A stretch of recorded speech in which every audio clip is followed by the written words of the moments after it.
Okay, ma'am. Second amtang lawjagego.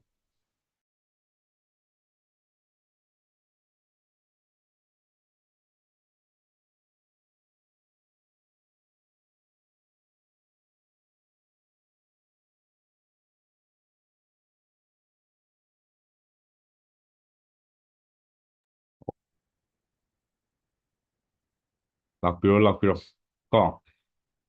Siyang, Madam Sunita, good evening. Ko, Ranjani, good evening. Welcome back. Adagi, Jatin Salam. Video on toba khatani go ina kaujari sa. Atay dem to udre. Uh, kay hay no. Okay, bueno, may nating sidi ko. May na suro eh. Ko, skill no ina suro ke, bueno. Ko, may na subudi. Nang kaler pagini. Ko nangi punsida ko maina chubudi nang ngatang khak po tokini ba natro adum pokpadi yaroi aduna nangi khutta oina tharambana ina phaidana tetu am ham masudum yai aduna ko ai live ta krom chi yenge uh,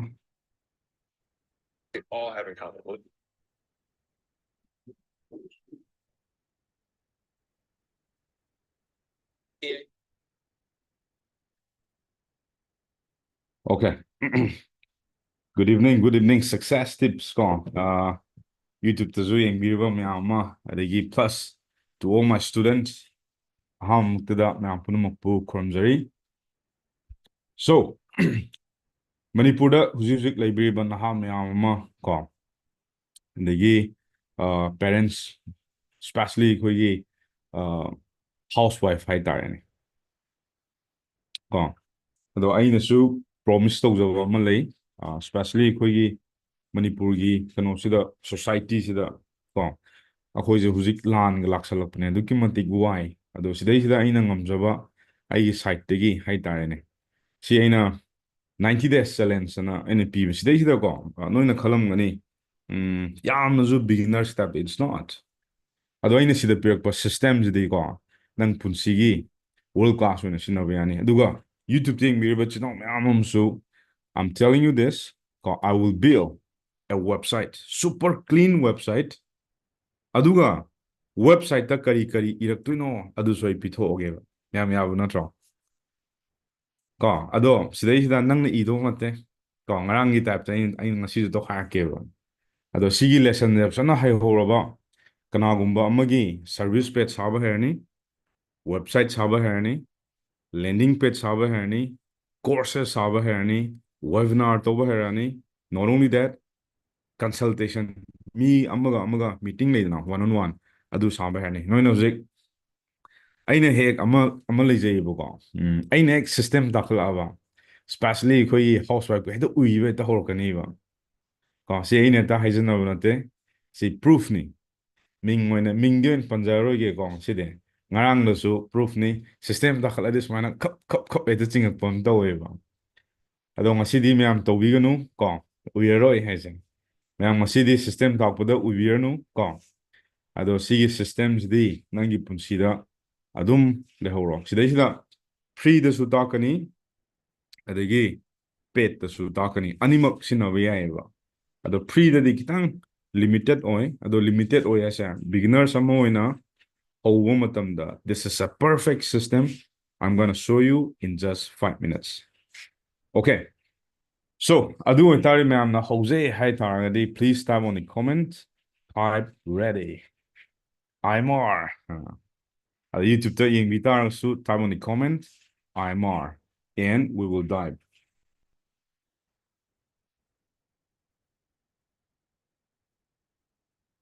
okay very nice Gretchen sida yaw taragadi na Gretchen hey Gretchen yaw nutro okay mayam ina sa haibdini ko we will have 100 plus people does it mean 99 ina I promise you it will increase okay ko siam yaw ko ado for the first time sida yawbiba oitargadina ay ahanba thengnaba oitargadi as Mukesh udawam kuira ay batch 2 gi ko Mukesh ꯑꯃꯁꯤꯁꯨ ꯈꯪꯉꯤꯀꯣ ꯑꯃꯁꯤꯁꯨ ꯁꯣꯝꯃꯅꯤ ꯀꯣ ꯀꯩꯅꯣ ꯅꯋꯥꯅꯤ ꯆꯞ ꯆꯥꯅ ꯄꯨꯜꯂꯝꯃꯤꯁꯤꯕꯣ okay ꯒꯥꯔꯤ ꯊꯧꯔꯤ ꯃꯥꯜꯂꯤꯅꯦ ꯐꯖꯅ ꯊꯧ ꯐꯖꯅ ꯊꯧ ꯀꯣ ꯑꯩ ꯀꯩꯅꯣꯗꯒꯤ ꯅꯦꯛꯁ ꯋꯤꯛꯇꯒꯤ ꯑꯩ ꯊꯔꯁꯗꯦ ꯅꯠꯇ꯭ꯔꯒ ꯐ꯭ꯔꯥꯏꯗꯦꯗ ꯑꯩ ꯖꯣꯏꯟ ꯇꯧꯔꯛꯀꯅꯤ 7 days ꯄ꯭ꯔꯣꯒ꯭ꯔꯥꯝ ꯑꯝꯇꯪ ꯑꯩ ꯂꯣꯏꯁꯤꯟꯈꯤꯒꯦ ꯑꯗꯨꯒ ꯑꯩ ꯆꯪꯉꯛꯑꯒꯦ ꯊꯥꯖꯃꯥꯟꯕꯤꯁꯨ ꯂꯥꯛꯑꯦ ꯑꯣꯀꯦ ꯃꯌꯥꯝ ꯍꯧꯕ ꯌꯥꯔꯦꯀꯣ ꯑꯩꯈꯣꯏ ꯍꯧꯖꯤꯛ ꯁꯦꯟꯆꯨꯔꯤ ꯀꯜꯂꯦ we are on 101 plus people plus ꯀꯣ ꯌꯨꯇ꯭ꯌꯨꯕꯇꯁꯨ ꯔꯤꯀꯤ ꯁꯣꯏꯕꯝ ꯑꯗꯒꯤ we have success tips ꯀꯣ so let's back to the game ꯍꯧꯔꯛꯑꯒꯦꯀꯣ ꯃꯌꯥꯝ ꯑꯗꯨꯗꯤ awesome awesome ꯃꯌꯥꯝ ꯁꯨꯝ ꯍꯦꯟꯒꯠꯂꯛꯑꯦꯀꯣ ꯌꯥꯔꯦ ꯑꯣꯀꯦ ꯃꯌꯥꯝ ꯅꯣꯏ ꯃꯌꯥꯝꯁꯦ ꯎ ꯇꯥꯔꯦ ꯑꯩꯁꯨ ꯕꯤꯠ ꯂꯩꯌꯦꯕ ꯑꯣꯀꯦ ꯍꯧꯔꯁꯦ ꯑꯍꯥꯟꯕꯗ ꯀꯣ ꯑꯩꯅ ꯁꯤ ꯁ꯭ꯇꯥꯔꯠ ꯇꯧꯗ꯭ꯔꯤ ꯃꯇꯝꯗ ꯌꯥꯝ ꯐꯖꯕ ꯑꯝꯇꯪ ꯑꯩ ꯍꯥꯏꯔꯝꯒꯦ ꯑꯣꯀꯦ ꯃꯌꯥꯝ ꯂꯥꯏꯐꯅꯤꯀꯣ ꯁꯤ ꯀꯩꯝꯇ ꯀꯩꯅꯣꯗ ꯑꯣꯏꯅ ꯇꯧꯔꯁꯤ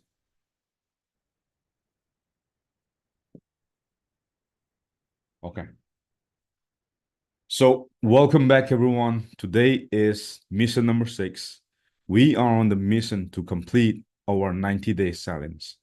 ꯑꯗꯣ ꯁꯤꯒꯤ 90-day challenge ꯁꯤꯗ ꯃꯌꯥꯝꯅ ꯁꯤ ꯐꯖꯅ ꯀꯣ ꯃꯃꯨꯠ ꯇꯥꯅ ꯈꯪꯈꯤ ꯇꯥꯔꯒꯗꯤ ꯅꯪ ꯄꯨꯟꯁꯤꯗ ꯀꯅꯥꯒꯨꯝꯕ ꯑꯃꯠꯇꯗꯒꯤ ꯇꯝꯗ꯭ꯔꯒꯁꯨ ꯅꯍꯥꯛ ꯑꯗꯨꯝ ꯌꯥꯔꯅꯤ ꯀꯣ for the grassroots level ꯍꯥꯏꯇꯥꯔꯦꯅꯦ ꯍꯣꯏ ꯀ꯭ꯂꯥꯏꯟꯁꯨ ꯑꯗꯨꯝ ꯅꯪ ꯁꯔꯐ ꯇꯧꯕ ꯌꯥꯔꯅꯤ ꯅꯪ ꯏ-ꯀꯃꯔꯁ ꯇꯧꯒꯦ ꯍꯥꯏꯕ꯭ꯔꯥ ꯑꯗꯒꯤ ꯅꯪꯒꯤ ꯋꯦꯕꯁꯥꯏꯠ ꯁꯥꯖꯒꯦ ꯍꯥꯏꯕ꯭ꯔꯥ ꯑꯗꯒꯤ ꯅꯪ ꯐꯅꯦꯜ ꯁꯥꯒꯦ ꯍꯥꯏꯕ꯭ꯔꯥ ꯑꯗꯒꯤ ꯅꯪꯒꯤ ꯀꯣꯆꯤꯡ ꯄ꯭ꯔꯣꯒ꯭ꯔꯥꯝ ꯇꯧꯒꯦ ꯍꯥꯏꯕ꯭ꯔꯥ ꯀꯣ you name it in any business when it comes to internet marketingꯒꯤ ꯒꯦꯝꯁꯤꯗ ꯑꯗꯣ ꯁꯤꯗꯩꯁꯤꯗ ꯉꯁꯤꯗꯤ ꯑꯩꯒꯤ ꯕꯤꯖꯤꯅꯦꯁꯇ ꯑꯣꯏꯅ ꯐꯣꯀꯁ ꯇꯧꯔꯛꯑꯒ ꯑꯣꯏꯅ ꯇꯥꯛꯀꯩꯅꯣ ꯃꯤ ꯌꯥꯝ ꯌꯥꯝꯃꯤ ꯀꯣ today we will focus on coaching business ꯀꯣ ꯋꯥꯔꯜꯗ ꯍꯧꯖꯤꯛ ꯀꯣꯆꯤꯡ ꯕꯤꯖꯤꯅꯦꯁꯁꯦ ꯀꯌꯥꯝ ꯄꯩꯁꯥ ꯇꯥꯟꯒꯦ ꯍꯥꯏꯕ ꯃꯇꯝꯗ billions of dollars ꯀꯣ ꯑꯗꯨꯒ ꯁꯤ ꯁꯨꯝꯁꯨ ꯆꯥꯎꯈꯠꯂꯛꯈꯤꯅꯤ ꯀꯩꯒꯤꯅꯣ ꯍꯥꯏ ꯇꯥꯔꯒꯗꯤ ꯍꯧꯖꯤꯛꯀꯤ ꯃꯇꯝꯗ ꯃꯤꯑꯣꯏꯕ ꯑꯃꯅ ꯃꯤꯑꯣꯏꯕ ꯑꯃꯗ ꯀꯣ ꯑꯩꯈꯣꯏꯒꯤ ꯃꯇꯦꯡ ꯄꯥꯡꯕꯤꯕ ꯇꯝꯕꯤꯕ ꯇꯥꯛꯄꯤꯕ ꯀꯣ ꯌꯥꯝ ꯊꯤꯅ ꯂꯩ ꯑꯗꯒꯤ ꯑꯩꯉꯣꯟꯗꯁꯨ ꯌꯥꯝ ꯊꯤꯅ ꯉꯥꯡꯕꯤꯕꯁꯨ ꯂꯩꯀꯣ ꯃꯥꯒꯤꯁꯤꯗꯤ ꯀꯣꯔꯁ ꯌꯣꯜꯂꯛꯇꯣꯏꯅꯦꯅ ꯌꯦꯁ ꯀꯣ ꯀꯣꯔꯁꯇꯣ ꯃꯤ ꯑꯇꯣꯞꯄ ꯈꯦꯠꯅꯩ ꯑꯩꯈꯣꯏꯅ ꯑꯃꯨꯛ ꯂꯥꯏꯐꯇ ꯑꯣꯏꯅ ꯇꯥꯛꯆꯕꯅꯦꯕ ꯀꯣ ꯑꯩꯅ ꯀꯩꯒꯨꯝꯕ ꯁꯤ ꯂꯥꯏꯐꯇ ꯇꯥꯛꯇ ꯇꯥꯔꯒꯗꯤ ꯅꯪ ꯀꯅꯥꯗꯩ ꯇꯝꯃꯨꯗꯣꯏꯅꯣ ꯅꯪꯁꯨ ꯑꯣꯖꯥ ꯑꯝꯗꯩꯗꯤ ꯅꯪ ꯇꯝꯃꯨꯗꯣꯏꯅꯦꯕ ꯀꯣ ꯑꯗꯨꯒ ꯁꯤꯗꯩꯁꯤꯗ ꯀꯣꯆꯤꯡ ꯇꯧꯕ ꯀꯣꯔꯁꯦꯁ ꯌꯣꯟꯕ ꯀꯣ ꯑꯩꯒꯤ ꯋꯥꯈꯜꯗꯗꯤ ꯁꯤ ꯀꯔꯤꯝꯇ ꯑꯔꯥꯟꯕ ꯂꯩꯇꯦ ꯁꯤꯗ ꯀꯣ ꯁꯤꯗꯤ ꯅꯪꯅ ꯍꯩꯖꯗ꯭ꯔꯤꯕ ꯅꯪꯅ ꯉꯝꯗ꯭ꯔꯤꯕ ꯅꯪꯅ ꯍꯧꯖꯤꯛ ꯄꯩꯁꯥ ꯇꯥꯟꯕ ꯉꯝꯗ꯭ꯔꯤꯕ ꯅꯪ ꯍꯧꯖꯤꯛ ꯏꯃꯨꯡꯗ ꯐꯦꯃꯤꯂꯤꯗꯨꯗ ꯀꯣ ꯅꯍꯥꯛꯅ ꯍꯧꯖꯤꯛ ꯀꯣ ꯅꯪꯒꯤ ꯊꯣꯛꯆꯔꯤꯕ ꯏꯟꯀꯝꯗꯨꯅ ꯀꯣꯟꯅꯔꯛꯇꯕ ꯀꯣ ꯑꯗꯒꯤ ꯃꯤꯒꯤꯗꯁꯨ ꯄ꯭ꯔꯥꯏꯚꯦꯠ ꯀꯝꯄꯅꯤꯁ ꯃꯌꯥꯝ ꯑꯃꯗ ꯊꯕꯛ ꯇꯧꯔꯨꯔꯒ ꯇꯣꯂꯣꯞꯅ ꯁꯨꯛꯇꯪ ꯐꯪꯕꯗꯨꯅ ꯏꯃꯨꯡ ꯃꯅꯨꯡ ꯑꯃꯨꯛ ꯄꯨꯕ ꯉꯝꯃꯛꯇꯦꯗꯅ ꯀꯣ ꯑꯗꯨꯗꯒꯤ ꯈꯤꯇꯪ ꯂꯥꯏꯐꯇꯣ ꯑꯞꯒ꯭ꯔꯦꯗ ꯑꯝꯗ ꯂꯥꯛꯀꯦ ꯍꯥꯏꯇꯥꯔꯒꯗꯤ ꯀꯅꯥꯒꯨꯝꯕ ꯑꯗꯨꯒꯤ ꯂꯝꯕꯤꯗꯨꯗ ꯍꯥꯟꯅ ꯑꯣꯜꯔꯦꯗꯤ ꯆꯠꯂꯨꯕ ꯃꯤꯗꯨꯒ ꯄꯨꯟ ꯇꯥꯔꯒꯗꯤ ꯅꯪ ꯀꯩꯗꯧꯕꯩ ꯃꯥꯏ ꯄꯥꯛꯑꯣꯏꯗꯣꯏꯅꯣ ꯑꯗꯣ ꯃꯅꯤꯄꯨꯔꯗ ꯀꯣ ꯑꯗꯨꯝ ꯁꯦꯡꯅ ꯑꯗꯨꯝ ꯍꯥꯏꯒꯦ ꯑꯝ ꯇꯦꯂꯤꯡ ꯇꯨ ꯌꯣꯔ ꯐꯦꯁ ꯑꯣꯏꯒꯗꯧꯕ ꯃꯤꯗꯤ ꯑꯗꯨꯝ ꯃꯃꯤꯠ ꯃꯅꯥ ꯎꯏꯁꯜꯂꯒ ꯐꯖꯅ ꯍꯣꯠꯅꯈꯤꯅꯤ ꯑꯣꯏꯔꯣꯏꯗꯧꯕ ꯃꯤꯗꯤ ꯉꯥꯏꯍꯥꯛꯇꯪꯒꯤꯀꯣ ꯃꯃꯤꯠ ꯊꯛꯍꯟꯕ ꯍꯥꯏꯇꯥꯔꯦꯅꯦ ꯀꯣ ꯃꯥꯔꯀꯦꯠꯇ ꯉꯥꯛꯇ ꯑꯦꯁ ꯑꯗꯨ ꯌꯥꯝ ꯍꯣꯠ ꯑꯣꯏꯅꯤ ꯑꯗꯨ ꯇꯧꯁꯜꯂꯨꯅꯦꯍꯦ ꯍꯥꯏꯅꯀꯣ ꯈꯔ ꯇꯧꯔꯝꯒꯅꯤ ꯃꯅꯤꯡ ꯑꯗꯨꯝ ꯍꯜꯂꯛꯀꯅꯤ ꯑꯗꯣ ꯑꯩꯒ ꯆꯠꯃꯤꯟꯅꯁꯦ ꯍꯥꯏ ꯇꯥꯔꯒꯗꯤ ꯃꯤꯁꯟ ꯑꯃꯒ ꯌꯥꯎꯅ ꯅꯪꯅ ꯇꯧꯗꯣꯔꯤ ꯄꯣꯠꯇꯣ ꯍꯥꯟꯅ ꯐꯖꯅ ꯀ꯭ꯂꯤꯌꯔ ꯀꯠꯇ ꯈꯪꯕ ꯗ ꯄ꯭ꯂꯥꯅꯤꯡ ꯗ ꯁ꯭ꯇ꯭ꯔꯦꯇꯦꯖꯤ ꯑꯗꯨ ꯈꯪꯉ ꯃꯇꯨꯡꯗ ꯈꯨꯠ ꯊꯥꯕ ꯍꯧꯔꯛꯁꯦꯕ ꯀꯣ ꯀꯩꯗꯧꯕꯩ ꯃꯥꯏ ꯄꯥꯛꯑꯣꯏꯗꯣꯏꯅꯣ ꯁꯤꯗ ꯑꯃꯨꯛ ꯈꯜꯂꯝꯒꯅꯤ ꯑꯁ ꯑꯩꯗꯤ ꯏꯪꯂꯤꯁ ꯂꯣꯟꯕ ꯍꯩꯇꯦꯅ ꯀꯣ ꯉꯔꯥꯡꯒꯤꯗꯣ ꯑꯩꯗꯤ ꯍꯤꯟꯗꯤ ꯂꯣꯟꯕ ꯍꯩꯇꯦ ꯏꯪꯂꯤꯁ ꯂꯣꯟꯕ ꯍꯩꯇꯦꯅ ꯄꯥꯟꯕꯁꯨ ꯑꯗꯨꯝ ꯌꯥꯎꯔꯝꯒꯅꯤ ꯀꯣ ꯑꯗꯨꯅ ꯌꯥꯔꯒꯗꯤ ꯀꯣ ꯁꯤꯒꯤ ꯄꯣꯠꯁꯦ ꯃꯌꯥꯝ ꯀꯩꯝꯇ ꯈꯟꯕꯤꯅꯨ ꯑꯩꯅ ꯉꯥꯡꯖꯩꯁꯤꯁꯨ ꯑꯩ ꯃꯅꯤꯄꯨꯔꯤꯗ ꯉꯥꯡꯕꯅꯤ ꯏꯪꯂꯤꯁꯇ ꯉꯥꯡꯕ ꯅꯠꯇꯦ ꯍꯤꯟꯗꯤꯗ ꯉꯥꯡꯕ ꯅꯠꯇꯦ ꯑꯩꯒꯤ ꯏꯃꯥ ꯂꯣꯟꯗꯣ ꯉꯥꯡꯉꯒ ꯅꯣꯏꯗ ꯇꯥꯛꯆꯕꯅꯦꯕ ꯑꯗꯣ ꯅꯪꯅꯁꯨ ꯅꯪꯅ ꯍꯩꯖꯔꯤꯕ ꯅꯪꯒꯤ ꯏꯃꯥ ꯂꯣꯟꯗꯣ ꯁꯤꯖꯤꯟꯅꯔꯒ ꯀꯅꯥꯒꯨꯝꯕ ꯑꯃ ꯃꯇꯦꯡ ꯄꯥꯡꯕ ꯃꯇꯝꯗ ꯅꯪ ꯀꯩꯗꯧꯕꯩ ꯄꯩꯁꯥ ꯇꯥꯜꯂꯣꯏꯗꯣꯏꯅꯣ ꯑꯩꯅ ꯉꯥꯡꯉꯤꯁꯤꯕꯨ ꯍꯧꯖꯤꯛ ꯀꯣꯔꯤꯌꯟꯗ ꯉꯥꯡꯕ꯭ꯔꯣ ꯁ꯭ꯀꯤꯜꯁꯇꯨꯗꯤ tamma tamma hairkadongni. Repetition is the mother of all learning and I don't know go. So adu itardi akhoi ngasi program sida hawrsi ko myam pen and paper sana paibiro ko notes toksolo hengwai nangna website sarpa matamda iba heiroiba ko si beginners na soy heroi. I'm telling you. Ko landing page ama sarpa matamda kari iduno kamai iduno kari habokani nangi mission statement sigi program today I never ever teach ko in my entire career come to the top 3 myam. Done for you the yaugara 60 days yaugara 6 days yaugara international client oira I punsi the top 3 sigi kanose the skill set. Ado, are you guys ready? Are you guys pumped? Huh. PUMP in this all. Okay. Or go. Awesome. Thank you, everyone. All right. Go. PUMP in Iro. Okay, horse. Thank you. Sunita, DX Thokchom, Sandhya, Asis, Go. Mujao, Kisan, Robert. Okay, Nirupama, Okram Susma. Okay, nice. Very nice. Thank you, everyone. The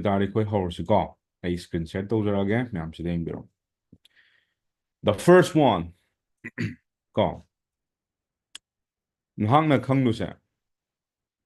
Landing page sama sarko matam, website ama sarko matam, ko kanagumba amagi mateng pangake haba, natraga nahaki coaching business am tawke haba, courses kumayol ke haba, nang winning bam or sunova. The first one is product amalite ko. Number one is product. Advertisement tawgera ama tawgera ani tang toning bam tawsunova. Number one da pick kera chawgera product ama katang ni layo. Kai onsiga pen oi ga bra. It's fine. Horko matamda. Bottle onsira. Yare ko. Amadi P oi gara amadi layo. Ko. Ado akhoina market ta paisa tan ngamdrisina kai because we don't know the strategy. Akoi strategy khangde ko. Aina tawjadoi poche kamain tawdeno kamaina execute tawkani kalai de horokani ko kamain taw losalakani mark kijnai kamaina menarakani. My friend, I'm telling you, aina ngasi ai team gi meeting tawi ko. Ai loi haibane I will earn 50,000 rupees in a day na hai. Kamain tan dino na hai. Game plan loi hai gre ko. Ado Manipur da ko ai gumba kashun taba amana no moda 50,000 tan bigi target thamak taragadi ko adum phasana tan gani. Ado myam noi khangning bra. Okay, aduga siumba sidei ko mingonda scam nung tawbirga anmain tawduna teba. Humang mamanduna phasana ko nangna khangzariba your skill set. Adu sinarga kanagumba amagi punsido khajiktang morsu nangna mateng pangbibagi madu nungai hanseba. Ko sidai sida number 1 na kai leini ba product leini ba. Kai product oisiga any product or sonova. Fruit legera, kongrau legera, pen legera, gari legera, mobile legera, khungup legera, bag legera, amadi leroba. Kana hana lere type on the comment. Iyo nangonda huzik kai lerege na. Commentero adui matungene harkeba. Okay. Insurance. Ko insurance sa makhalyam lay James. Ko be specific health insurance la, life insurance la, insurance harga adumain tawno ko. Ama khatang khalo mingon na mina gyan tanaba insurance harga adumain tawero. Ko t-shirt nice swaina yam chamna khalo ba saidi product like nango noi imung doji kai lege ba yon ba ba. Adu khalo simple. Ko smart class content. Perfume, very nice. Ko phone, yare. Adigi drywall screw, health insurance. T-shirt, printing, ko ladies dresses. Adigi watch, shoes, CCTV camera. Traffic generation, okay. Sinamu course yolo, ko ranjini. Sir, amta habiro ko. ꯑꯃꯨꯛꯇꯤ ꯍꯜꯂꯔꯣꯏ ꯅꯪ ꯌꯨꯇ꯭ꯌꯨꯕꯇ ꯁꯥꯏ ꯃꯅꯤꯡ ꯍꯜꯂ ꯌꯦꯡ ꯇꯥꯕ ꯀꯣ ꯑꯗꯒꯤ product ꯏꯁꯥꯒꯤ ꯂꯩꯖꯕ ꯑꯣꯏꯗꯣꯏꯔꯥ ꯅꯣꯏ ꯏꯃꯨꯡꯗ ꯀꯩ ꯂꯩꯒꯦ ꯌꯣꯟꯕ ꯌꯥꯕ ꯑꯃꯗꯤ ꯊꯤꯔꯣ ꯑꯗꯨꯕꯨ ꯂꯩꯇ꯭ꯔꯒꯗꯤ ꯑꯩꯁꯨ ꯈꯪꯗ꯭ꯔꯦ ꯄꯅꯥ ꯑꯣꯏꯒꯦꯔꯥ ꯍꯥꯞꯆꯤꯜꯂꯣ ꯁ꯭ꯀ꯭ꯔꯨ ꯗ꯭राꯏꯚꯔ ꯑꯣꯏꯒꯦꯔꯥ ꯑꯃꯗꯤ ꯌꯣꯜꯂꯣꯕ ꯃꯥꯔꯀꯦꯠꯇ ꯀꯣ ꯑꯗꯨꯒꯤ ꯄ꯭ꯔꯗꯛꯇꯣ ꯀꯃꯥꯏꯅ ꯌꯣꯜꯂꯛꯇꯣꯏꯅꯣꯗꯣ ꯑꯗꯨ ꯈꯪꯒꯗꯧꯅꯦ ꯑꯗꯨ ꯇꯥꯛꯊꯔꯛꯀꯦ ꯄ꯭ꯔꯤꯟꯇꯦꯠ ꯇꯤ ꯁꯥꯔꯠ ꯁ꯭ꯄꯥꯏꯁꯦꯁ ꯀꯣ ꯑꯒꯔꯕꯇꯤ ꯀꯩꯁꯨ ꯀꯥꯏꯗꯦ ꯀꯩꯅꯣ ꯗꯨꯛ ꯃꯤ ꯗꯨꯛ ꯃꯌꯥꯝ ꯌꯣꯟꯅꯩꯁꯤꯗꯤ ꯇ꯭ꯔꯥꯐꯤꯛ ꯖꯦꯅꯦꯔꯦꯁꯟ ꯑꯗꯩ ꯕ꯭ꯔꯁ ꯃꯣꯔꯥ ꯀꯥꯔ ꯀꯣ grocery shop knowledge of maths rice traffic generation candy fruits furniture item fish vegetables mushroom ꯑꯣꯁꯝ ꯀꯣ ꯁꯤꯗꯩ ꯑꯃꯨꯛ ꯃꯈꯥ ꯇꯥꯔꯛꯑꯒꯦꯕ ꯑꯦꯕ꯭ꯔꯤ ꯄ꯭ꯔꯗꯛꯇ ꯑꯩꯈꯣꯏꯅ ꯀꯣ ꯀꯔꯤ ꯌꯦꯡꯕ ꯌꯥꯒꯦ ꯍꯥꯏꯕ ꯃꯇꯝꯗ ꯀꯣ ꯗ ꯐꯥꯔꯁ ꯋꯥꯟ ꯀꯩꯅꯣ ꯁꯤꯁꯦ ꯃꯌꯥꯝꯇ ꯉꯥꯏꯌꯨꯀꯣ ꯑꯩ ꯐꯣꯟꯁꯦ ꯉꯁꯤ ꯀꯩꯅꯣꯝ ꯇꯧꯔꯦ ꯑꯣꯀꯦ ꯄ꯭ꯔꯗꯛ ꯀꯣ ꯄ꯭ꯔꯗꯛꯁꯤꯗ ꯑꯩꯒꯤ ꯑꯣꯏꯅ ꯇꯥꯔꯒꯗꯤ ꯑꯩꯗꯤ ꯄ꯭ꯔꯗꯛꯁꯦ ꯑꯍꯨꯝ ꯊꯣꯛꯅ ꯈꯥꯏꯗꯣꯛꯑꯦꯕ ꯃꯌꯥꯝꯁꯤꯗ ꯌꯦꯡꯉꯨꯀꯣ ꯋꯥꯟ ꯇꯨ ꯊ꯭ꯔꯤ ꯒꯣ ꯅꯣꯏꯅ ꯍꯧꯖꯤꯛꯇ ꯑꯩꯒꯤ ꯄ꯭ꯔꯗꯛ ꯍꯥꯏ ꯇꯥꯔꯒꯗꯤ 7 days challenge this is level 1 60 days challenge this is level 2 one-on-one coaching this is level 3 ꯅꯠꯇ꯭ꯔꯥ ꯑꯗꯨ ꯑꯣꯏꯇꯥꯔꯒꯗꯤ ꯅꯍꯥꯛꯀꯤ ꯄ꯭ꯔꯗꯛꯇꯨꯁꯨ ꯀꯣ ꯁꯤꯅ ꯈ꯭ꯋꯥꯏꯗꯒꯤ ꯑꯍꯣꯡꯕ ꯑꯃ ꯑꯣꯏꯍꯜꯂꯣꯕ ꯗꯤꯁ ꯏꯁ ꯑ ꯐ꯭ꯔꯤ ꯋꯥꯟ ꯀꯣ ꯁꯦꯀꯦꯟꯗ ꯁꯤꯅ ꯑꯃꯨꯛ ꯈꯤꯇꯪ ꯃꯤꯗꯜ ꯔꯦꯟꯖꯀꯤ ꯄ꯭ꯔꯗꯛ ꯑꯃ ꯑꯣꯏꯍꯜꯂꯣꯕ ꯑꯃꯅ ꯁꯤꯅ ꯈ꯭ꯋꯥꯏꯗꯒꯤ ꯇꯥꯡꯕ ꯅꯪꯒꯤ ꯀ꯭ꯋꯥꯂꯤꯇꯤ ꯈ꯭ꯋꯥꯏꯗꯒꯤ ꯐꯕ ꯍꯥꯏꯌꯦꯁ ꯁꯔꯚꯤꯁ ꯍꯥꯏꯇꯥꯔꯦꯅꯦ ꯀꯣ ꯁꯨꯃꯥꯏꯅ ꯑꯍꯨꯝ ꯈꯛꯇꯪ ꯈꯥꯏꯗꯣ ꯑꯍꯨꯝ ꯈꯛꯇꯪ ꯂꯥꯏꯔꯕꯅꯁꯨ ꯂꯩꯕ ꯌꯥꯕ ꯏꯅꯥꯛ ꯈꯨꯟꯕꯅꯁꯨ ꯂꯩꯕ ꯌꯥꯕ ꯀꯣ ꯃꯤꯗꯜ ꯀ꯭ꯂꯥꯁ ꯐꯦꯃꯤꯂꯤꯅꯁꯨ ꯂꯩꯕ ꯌꯥꯕ ꯑꯗꯨꯃꯥꯏꯅ ꯑꯍꯨꯝ ꯑꯃꯨꯛ ꯁꯠ ꯂꯥꯎ ꯊꯨꯒꯥꯏꯌꯣ ꯊꯨꯒꯥꯏꯌꯣ ꯍꯧꯖꯤꯛ ꯑꯗꯨꯝ ꯊꯨꯒꯥꯏꯌꯣ ꯑꯩ ꯉꯥꯏꯒꯅꯨ ꯁꯠ ꯂꯥꯎ ꯊꯨꯒꯥꯏꯌꯣ ꯂꯦꯚꯦꯜ 1 ꯑꯃ ꯂꯦꯚꯦꯜ 2 ꯑꯃ ꯂꯦꯚꯦꯜ 3 ꯑꯃ ꯀꯣ ꯍꯧꯖꯤꯛ ꯑꯗꯨꯝ ꯊꯨꯒꯥꯏꯌꯣꯕ ꯉꯥꯏꯅꯗꯕꯤ ꯁꯠ ꯂꯥꯎ ꯊꯕꯛ ꯇꯧ ꯇꯧꯔꯕ ꯑꯣꯀꯦ ꯑꯗꯨꯒꯅꯦ ꯁꯤꯗꯩꯁꯤꯗ ꯀꯣ ꯃꯨꯟꯅ ꯇꯥꯔꯣ ꯃꯤꯄꯨꯝ ꯈꯨꯗꯤꯡꯃꯛꯅ ꯂꯩꯕ ꯌꯥꯕ ꯄ꯭ꯔꯗꯛ ꯀꯣ ꯐ꯭ꯔꯤꯗꯕꯨ ꯄꯤꯒꯦꯔꯥ ꯈ꯭ꯋꯥꯏꯗꯒꯤ ꯍꯣꯡꯕ ꯑꯃ ꯊꯝꯕꯤꯔꯣ ꯑꯍꯥꯟꯕꯗ ꯅꯝꯕꯔ 1ꯗ ꯅꯝꯕꯔ 2ꯗ ꯀꯣ ꯌꯥꯝꯅꯁꯨ ꯇꯥꯡꯗꯕ ꯃꯔꯛ ꯁꯥꯔꯛꯀꯤ ꯀꯣ ꯁꯤꯃ ꯊꯝꯃꯣ ꯂꯥꯁꯇ ꯀꯩ ꯑꯣꯏꯔꯛꯀꯅꯤ ꯈ꯭ꯋꯥꯏꯗꯒꯤ ꯇꯥꯡꯕ ꯑꯃ ꯀꯣ ꯁꯤ ꯈꯛꯇꯪ ꯊꯝꯃꯣ ꯂꯣꯏꯔꯦ ꯁꯤꯗ ꯄ꯭ꯔꯗꯛ ꯑꯁꯦ ꯁꯤꯅꯤꯀꯣ ꯃꯌꯥꯝ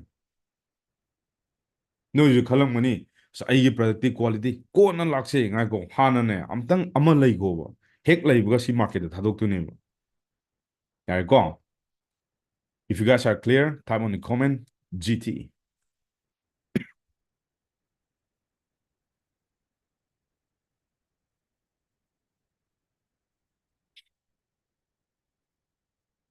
okay awesome alright ꯀꯣ ꯁꯦꯀꯦꯟꯗ ꯀꯣ ꯑꯃꯨꯛ ꯑꯩ ꯍꯥꯏꯔꯛꯑꯒꯦꯕ ꯄ꯭ꯔꯗꯛꯁꯦ ꯂꯩꯈ꯭ꯔꯦꯀꯣ ꯍꯣꯔꯦꯟ ꯂꯣꯏꯅꯃꯛ ꯁꯥꯔꯛꯇꯣꯏꯅꯤꯀꯣ ꯃꯨꯟꯅ ꯌꯦꯡꯉꯣ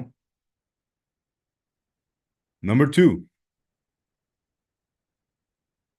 ꯀꯣ this is your target audience ꯅꯪꯒꯤ ꯄ꯭ꯔꯗꯛꯇꯣ ꯀꯅꯥꯗ ꯌꯣꯟꯁꯤꯒꯦ ꯍꯥꯏꯅ ꯁꯤꯃꯨꯛ ꯈꯜꯂꯣ ꯀꯅꯥꯅꯣꯕ ꯅꯪꯅ ꯇꯥꯔꯒꯦꯠ ꯇꯧꯅꯤꯡꯉꯤꯁꯦ ꯑꯃꯨꯛ ꯈꯜꯂꯣ ꯅꯝꯕꯔ 1ꯗ ꯀꯅꯥ ꯀꯣ ꯑꯩꯒꯤ ꯑꯣꯏꯇꯥꯔꯗꯤ ꯑꯩꯗꯤ ꯌꯨꯠ ꯇꯥꯔꯒꯦꯠ ꯇꯧꯏꯀꯣ ꯅꯝꯕꯔ 2ꯗ ꯀꯣ ꯑꯩ target business owner number 3 I target ꯀꯣ housewife ꯀꯣ I target ꯀꯣ professional ꯀꯣ ꯁꯤꯃꯒ ꯏꯊꯣꯛꯑꯣ ꯅꯪꯒꯤ ꯄ꯭ꯔꯗꯛꯇꯣ ꯑꯦꯅꯤ ꯖꯤꯇꯅꯥ ꯑꯣꯏꯁꯅꯣꯕ ꯑꯗꯨꯒꯤꯗꯣ ꯀꯅꯥꯗꯅꯣꯕ ꯅꯪꯅ ꯌꯣꯟꯗꯣꯏꯁꯦ ꯁꯤꯃꯒ ꯏꯊꯣꯛꯑꯣ ꯁꯠ ꯂꯥꯎꯅ ꯏꯊꯣꯛꯑꯣ ꯀꯣ ꯑꯩꯅ ꯍꯧꯖꯤꯛ ꯅꯍꯥ ꯃꯌꯥꯝ ꯑꯃ ꯀꯩ ꯇꯥꯛꯄꯤꯒꯅꯤ ꯁ꯭ꯀꯤꯜ ꯗꯦꯕꯂꯞꯃꯦꯟ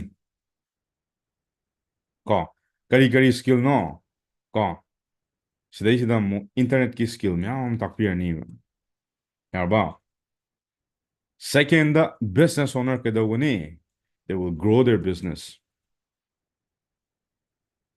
ꯁꯤꯅ ꯒꯣꯜꯅꯤꯀꯣ ꯑꯩꯅ ꯇꯥꯔꯒꯦꯠ ꯇꯧꯖꯩꯁꯤꯅ ꯁꯤꯒꯤ ꯃꯤ ꯃꯌꯥꯝꯁꯦ ꯍꯥꯟꯅ ꯎꯒꯗꯧꯅꯦꯕ ꯍꯥꯎꯁꯋꯥꯏꯐꯁꯤꯅ ꯀꯩꯅꯣ ꯌꯨꯝꯗ ꯁꯨꯝ ꯂꯩꯗꯨ ꯁꯔꯨꯛꯄꯨꯗꯤ ꯃꯇꯝ ꯈꯔ ꯈꯔ ꯁꯪꯕ ꯃꯇꯝꯗ ꯄꯩꯁꯥ ꯅꯨꯡꯁꯥ ꯈꯤꯇꯪ ꯊꯣꯛꯆꯔꯒꯗꯤ ꯃꯣꯏ ꯅꯨꯡꯉꯥꯏꯔꯣꯏꯗ꯭ꯔꯥ?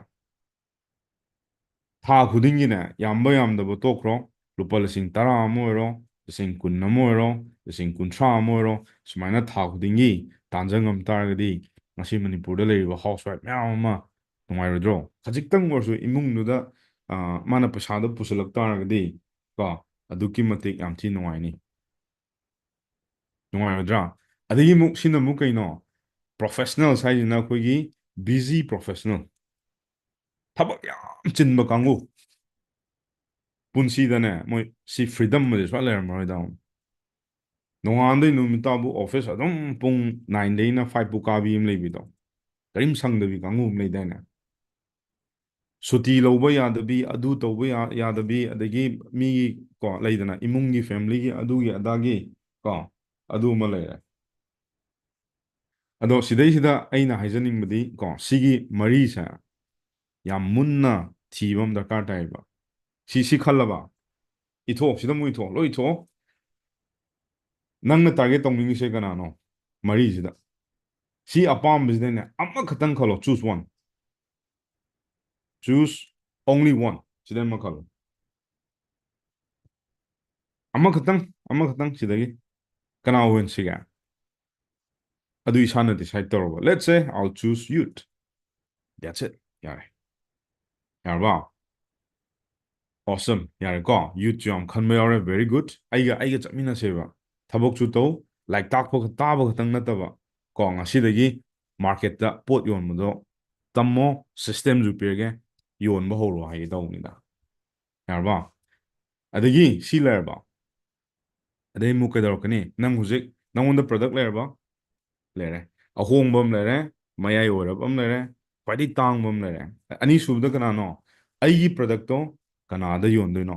ꯑꯗꯨꯝꯒ ꯈꯜꯂꯕ? ꯈꯜꯂꯦꯀꯣ? ꯑꯗꯒꯤꯗꯤ ꯁꯤ ꯂꯣꯏ ꯈꯜꯂꯛꯄ ꯃꯇꯝꯗꯒꯤꯗꯤ ꯂꯥꯁꯁꯦ ꯑꯦꯅꯤ ꯋꯥꯟ ꯒꯦꯁ ꯀꯩꯀꯩꯗꯤ ꯗꯔꯀꯥꯔ ꯂꯩꯅꯦ? ꯇꯥꯏꯞ ꯑꯣꯟ ꯗꯤ ꯀꯣꯃꯦꯟ, ꯑꯦꯅꯤ ꯋꯥꯟ ꯒꯦꯁ? ꯅꯝꯕꯔ 3ꯁꯦ ꯆꯨꯝꯃꯦ ꯂꯥꯜꯂꯦ ꯀꯔꯤꯝ ꯀꯥꯏꯗꯦ, ꯀꯩꯗꯧꯔꯦ, ꯇ꯭ꯔꯥꯏ ꯇꯧ, ꯑꯦꯛꯖꯦꯛꯇꯂꯤ ꯀꯣ, ꯌꯥꯝ ꯆꯨꯝꯕ ꯌꯥꯝ ꯌꯥꯎꯔꯦ꯫ We need a system, ꯆꯨꯝꯗ꯭ꯔꯥ?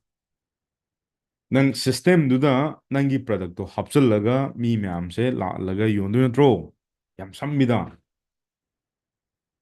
ꯂꯣꯏꯔꯦ ꯃꯥꯏ ꯐ꯭ꯔꯦꯟ꯫ ꯑꯗꯣ ꯁꯤꯒꯤ ꯁꯤꯁꯇꯦꯝꯁꯦ ꯁꯤꯃ ꯑꯩ ꯄꯤꯊꯣꯛꯑꯒꯦꯕ, ꯌꯥꯔꯕ? ꯑꯗꯨꯗꯤ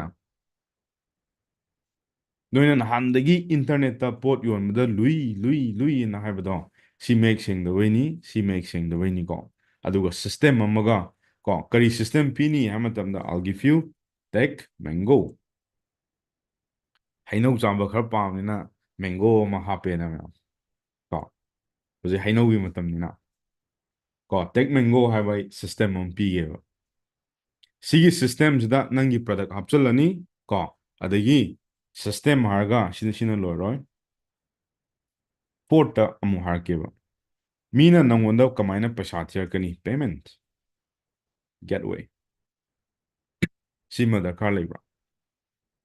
ꯌꯦꯡꯉꯣꯕ, ꯅꯍꯥꯛꯀꯤ ꯄ꯭ꯔꯗꯛ ꯂꯩꯔꯦ, ꯃꯤ ꯂꯩꯔꯦ, ꯁꯤꯁꯇꯦꯝ ꯂꯩꯔꯦ, ꯄꯦꯃꯦꯟꯠꯀꯤ ꯒꯦꯠꯋꯦ ꯑꯃ ꯗꯔꯀꯥꯔ ꯇꯥꯏꯌꯦꯕ꯫ ꯑꯗꯣ ꯁꯤꯒꯤ ꯄꯦꯃꯦꯟꯠ ꯒꯦꯠꯋꯦꯁꯦ, ꯑꯁ ꯑꯩ ꯀꯩꯝꯇ ꯍꯩꯖꯗ꯭ꯔꯦ, ꯑꯩꯗꯤ ꯕꯤꯖꯤꯅꯦꯁꯁꯨ ꯔꯦꯖꯤꯁꯇꯔ ꯇꯧꯗꯦ, GSTꯁꯨ ꯂꯩꯇꯦ, ꯀꯩꯗꯧꯕꯩ ꯈꯜꯂꯣꯏꯗꯣꯏꯅꯣ? When I just started my business ꯀꯣ, ꯑꯩ GST ꯔꯦꯖꯤꯁꯇꯔ ꯇꯧꯕ ꯅꯠꯇꯦ, ꯍꯩꯁꯨ ꯍꯩꯇꯦ ꯀꯣ, ꯂꯣꯌꯔꯗ ꯆꯠꯂꯨꯕꯩ ꯄꯩꯁꯥꯁꯨ ꯂꯩꯇꯦ, ꯑꯗꯣ GST ꯏꯁꯥꯅ ꯀꯣ 3 years ꯀꯣ ꯏꯁꯥꯅ ꯐꯥꯏꯜ ꯇꯧꯖꯔꯛꯑꯦ ꯀꯣ, ꯑꯗꯣ ꯁꯤꯒꯤ ꯄꯣꯠꯁꯦ ꯑꯩ ꯑꯦꯚꯣꯏꯗ ꯇꯧꯔꯒꯦꯕ ꯀꯣ, ꯁꯤꯁꯨ ꯑꯦꯚꯣꯏꯗ ꯇꯧꯔꯒꯦꯕ, ꯑꯗꯣ ꯁꯤꯒꯤ ꯄ꯭ꯂꯦꯠꯐꯣꯝꯁꯤꯗꯅꯦ ꯑꯩ ꯄꯦꯃꯦꯟ ꯑꯃꯁꯨ ꯄꯤꯊꯣꯛꯑꯒꯦꯕ, ꯌꯥꯔꯕ? this is complete automatic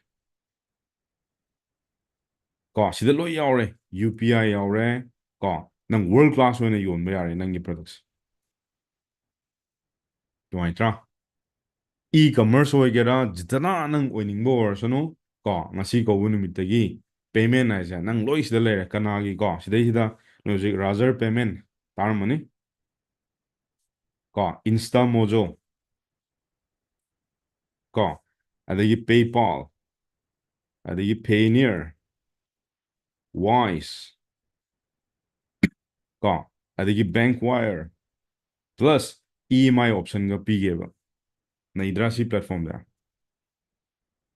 ꯅꯪꯅ ꯍꯦꯛꯇ EMI ꯁꯦꯝꯕ ꯌꯥꯔꯣꯏꯀꯣ ꯕꯦꯡꯀ ꯅꯪꯒ ꯀꯩ ꯃꯔꯤ ꯂꯩꯅꯗꯅ ꯍꯦꯛꯇ ꯄꯛꯁꯦꯝ ꯁꯦꯝꯕ ꯌꯥꯔꯣꯏꯕ ꯕꯠ ꯁꯤꯒꯤ ꯄ꯭ꯂꯦꯠꯐꯣꯝꯁꯤꯗꯗꯤ EMI ꯑꯣꯞꯁꯟ ꯄꯤꯕ ꯌꯥꯏ ꯕꯦꯡꯀꯤꯅꯦ ꯗꯤꯁꯀꯥꯎꯟꯒ ꯄꯤꯕ ꯌꯥꯏꯑꯕ ꯑꯗꯒꯤ ꯑꯃꯅ ꯑꯃꯨꯛ ꯀꯩꯅꯣ ꯚꯥꯎꯆꯔꯒꯁꯦ ꯑꯃꯨꯛ ꯐ꯭ꯔꯤꯗ ꯑꯃꯨꯛ ꯐꯪꯉꯦꯕ ꯃꯥꯏꯗꯤ ꯑꯗꯒꯤ ꯀꯦꯁꯕꯦꯛꯀ ꯐꯪꯉꯦꯕ ꯀꯣ ꯁꯤ ꯑꯩꯅ ꯁꯥꯗꯧ ꯅꯠꯇꯦꯕ ꯗꯤꯁ ꯏꯁ ꯀꯝꯄ꯭ꯂꯤꯠꯂꯤ ꯑꯣꯇꯣꯃꯦꯇꯤꯛ ꯅꯨꯡꯉꯥꯏꯍꯟꯗ꯭ꯔꯥ ꯌꯣꯟꯕꯗ ꯀꯣ ꯑꯗꯨꯅ we need a system ꯅꯪꯅ ꯑꯃꯨꯛ ꯈꯜꯂꯝꯒꯅꯤ ꯅꯪ ꯁꯤꯁꯇꯦꯝ ꯍꯥꯏꯁꯦ ꯀꯩꯅꯣꯅ ꯈꯟꯗ꯭ꯔꯣ ꯈꯜꯂꯤꯀꯣ ꯁ꯭ꯄꯦꯁꯤꯌꯦꯜꯂꯤ ꯑꯩꯈꯣꯏꯒꯤ ꯀꯣꯆꯤꯡ ꯇꯧꯕ ꯅꯠꯇ꯭ꯔꯒ ꯂꯦꯠꯁ ꯁꯦ ꯀꯣꯆ ꯀꯩ ꯍꯥꯏꯔꯒꯦꯕ ꯀꯣ ꯅꯪꯒꯤ ꯀꯣꯔꯁꯦꯁ ꯃꯌꯥꯝꯗꯣ ꯀꯗꯥꯏꯗ ꯊꯝꯃꯛꯀꯅꯤ ꯅꯠꯇ꯭ꯔꯥ ꯅꯪꯒꯤ ꯚꯤꯗꯤꯑꯣꯁ ꯃꯌꯥꯝ ꯅꯪꯒꯤ ꯂꯥꯏꯐꯀꯤ ꯇꯧꯕ ꯃꯌꯥꯝ ꯑꯗꯨꯒꯤ ꯄꯨꯂꯞ ꯁ꯭ꯇꯣꯔ ꯇꯧꯕ ꯑꯃꯁꯨ ꯄꯤꯔꯅꯤ ꯗꯦꯠꯁ ꯐꯥꯏꯟ ꯑꯗꯩ ꯑꯃꯅ ꯀꯃꯔꯁ ꯇꯧꯕ ꯀꯥꯡꯕꯨ ꯀꯣ ꯑꯩꯈꯣꯏꯒꯤ ꯐꯤꯖꯤꯀꯦꯜ ꯄ꯭ꯔꯗꯛ ꯌꯣꯟꯕ ꯀꯥꯡꯕꯨ ꯅꯪꯒꯤ ꯁ꯭ꯇꯣꯔꯒ ꯁꯥꯅꯤꯡꯉꯛꯇ꯭ꯔꯣ ꯀꯣ ꯑꯗꯨꯒꯤ ꯄ꯭ꯔꯗꯛ ꯃꯌꯥꯝꯗꯣ ꯁꯤꯗ ꯍꯥꯞꯆꯜꯂꯣ ꯀꯣ ꯑꯗꯨꯒ ꯅꯪ ꯌꯣꯟꯗꯣꯏꯅꯦꯕ ꯌꯨ ꯀꯦꯟ ꯁꯦꯜ ꯏꯖꯤ ꯑꯗꯩ ꯑꯃꯅ ꯀꯩꯅꯣ ꯋꯦꯕꯤꯅꯥꯔ ꯇꯧꯔꯛꯄ ꯃꯇꯝ ꯀꯣ ꯍꯌꯦꯡꯋꯥꯏ ꯅꯣꯏ ꯖꯨꯝ ꯀꯣꯜ ꯑꯩꯅ ꯍꯧꯖꯤꯛꯀ ꯇꯧꯈꯥꯏꯔꯤꯁꯦ ꯋꯦꯕꯤꯅꯥꯔ ꯇꯧꯔꯤꯁꯦ ꯑꯗꯨꯃ ꯂꯩꯔꯦ ꯑꯗꯩ ꯑꯃꯅ ꯀꯩꯅꯣ ꯋꯥꯟ ꯀꯟꯁꯜꯇꯦꯁꯟ ꯀꯣ ꯁꯤꯁꯨ ꯌꯥꯔꯦꯕ ꯀꯣ ꯃꯌꯥꯝ ꯑꯩꯒꯤꯗꯤ ꯃꯇꯥꯡꯁꯤꯗ ꯑꯗꯨꯝ ꯕꯤꯖꯤꯅꯦꯁ ꯂꯣꯏꯁꯜꯂꯦ ꯀꯣ ꯑꯗꯨ ꯁꯤ ꯑꯍꯨꯝꯁꯦ ꯈꯤꯇꯪ ꯍꯥꯟꯅ ꯐꯖꯅ ꯍꯩ ꯇꯥꯔꯒꯗꯤ you can sell any product in the world ꯌꯥꯝ ꯂꯨꯗꯕ ꯁ꯭ꯇꯦꯞ ꯑꯍꯨꯝꯁꯦ ꯍꯥꯟꯅ ꯐꯖꯅ ꯈꯪꯕ ꯀꯣ it's very easy ꯀꯣ ꯑꯗꯨ ꯕꯤꯒꯤꯅꯔꯁꯅ ꯈꯤꯇꯪ ꯍꯣꯠꯅ ꯇꯥꯔꯦ ꯁꯤꯒꯤꯗꯤ ꯁꯤꯁꯇꯦꯝ ꯀꯃꯥꯏꯅ ꯁꯥꯗꯣꯏꯅꯣ ꯅꯍꯥꯟꯁꯨ ꯇꯥꯛꯑꯦ ꯉꯁꯤꯁꯨ ꯑꯃꯨꯛ ꯇꯥꯛꯀꯦꯕ ꯄ꯭ꯔꯗꯛ ꯑꯃꯗꯤ ꯏꯁꯥꯅ ꯗꯤꯁꯥꯏꯠ ꯇꯧ ꯍꯧꯔꯛꯄꯒꯅꯦ ꯑꯁ ꯑꯩ ꯁꯤ ꯑꯃ ꯁꯥꯗ ꯌꯥꯗꯦ ꯅꯣ ꯍꯥꯟꯅꯅꯦ ꯑꯩꯒꯤ ꯀꯣꯟꯁꯦꯞꯇ ꯑꯃ ꯂꯩ ꯀꯣ ꯑꯩ ꯅꯣꯏꯗ ꯃꯌꯥꯝ ꯃꯨꯟꯅ ꯇꯥꯕꯤꯌꯨꯀꯣ ꯁꯤꯗꯤ ꯀꯩꯅꯣꯅꯦ this is not steps but just your idea ꯑꯃ ꯄꯤꯔꯝꯒꯦꯕ beginners ko how many of you are here beginners type busy internet ki lamsida hujikne hanba okay busy okay awesome okay beginners yam yawe he okay atopadi pro ngataro intermediate kam te yawdrabo okay awesome ko pare beginners to me adumaina kem kaideba I'm very happy ko if you're a beginner ko just follow simple rules yamna luhalluno isana yam line khangadongneba ko sida aina hujik beginners ni aidi intermediate ni aidi pro ni miyoiba khudimakse ahum khak lerangani ko horokpa matamda aizu zero daina horise zero dagi but I'm still ko aizu kana tammi ado karim kaide nangna puksel sengna adumaina aidi beginners ni na haido adagi ko kanagumba khrana intermediate kharjar that's fine oiningbo or sunoba adu oitargadi ko sigi formula ji isalawro myam sida iro the number one is your idea say beginners ni go number two is your planning sigi je akoina planning se kai koi strategy yarwa number three you must have a product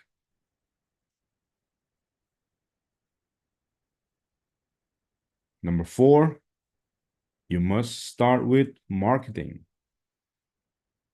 number five you must have a list number six you must have prospecting number seven you have lists sorry sales number eight you have a money ko sigi planning je gyan to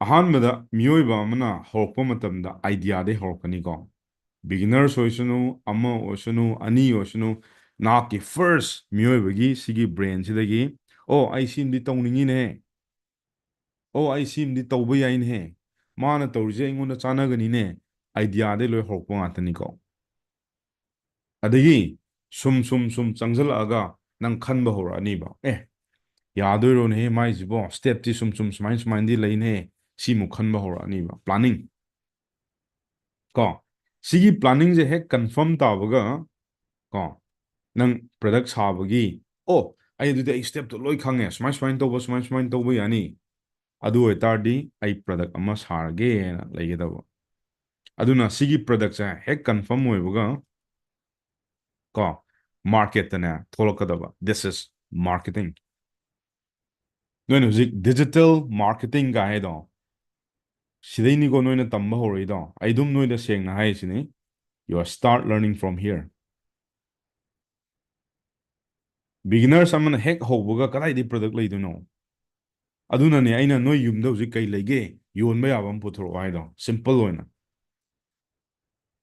ꯒ꯭ꯌꯥꯟ ꯇꯥꯔꯕ ꯀꯣ ꯑꯗꯨꯅ marketing ꯑꯅ ꯍꯧꯖꯤꯛ ꯅꯣꯏꯅ ꯁꯤ ꯃꯥꯔꯀꯦꯇꯤꯡꯗ ꯑꯅꯤ ꯊꯣꯛꯅ ꯂꯩꯌꯦꯕ ꯀꯩ ꯂꯩ ꯑꯃꯅ ꯑꯣꯐꯂꯥꯏꯟꯗ ꯍꯥꯏꯕ ꯑꯃꯒ ꯑꯃꯅ ꯑꯣꯟꯂꯥꯏꯟꯗ ꯍꯥꯏꯕ ꯑꯃꯒ ꯂꯩꯌꯦꯕ ꯁꯤ ꯈꯛꯇꯅꯦꯕ ꯅꯣꯏꯅ ꯍꯧꯖꯤꯛ ꯆꯨꯁ ꯇꯧꯔꯤꯁꯦ ꯁꯤꯅꯦꯕ but I will never neglect this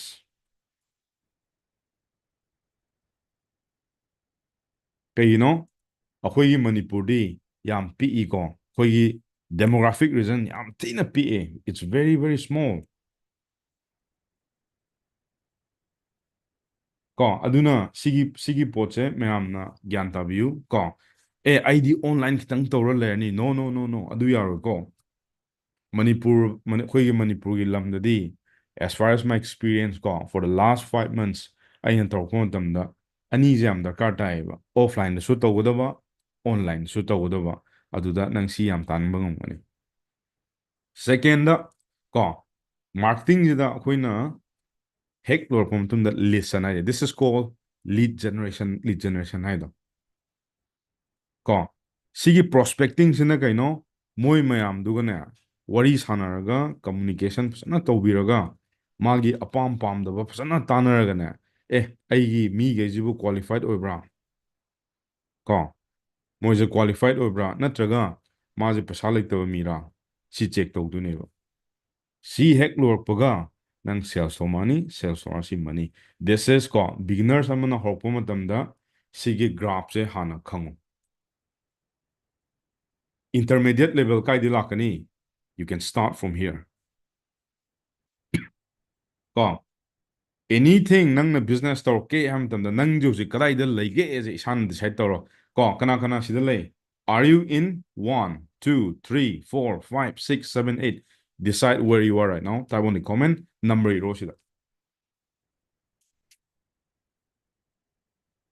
Number 4, marketing. Number 3, product. Okay, Edison. Wilson 2, planning. Okay. Rishikesh 5.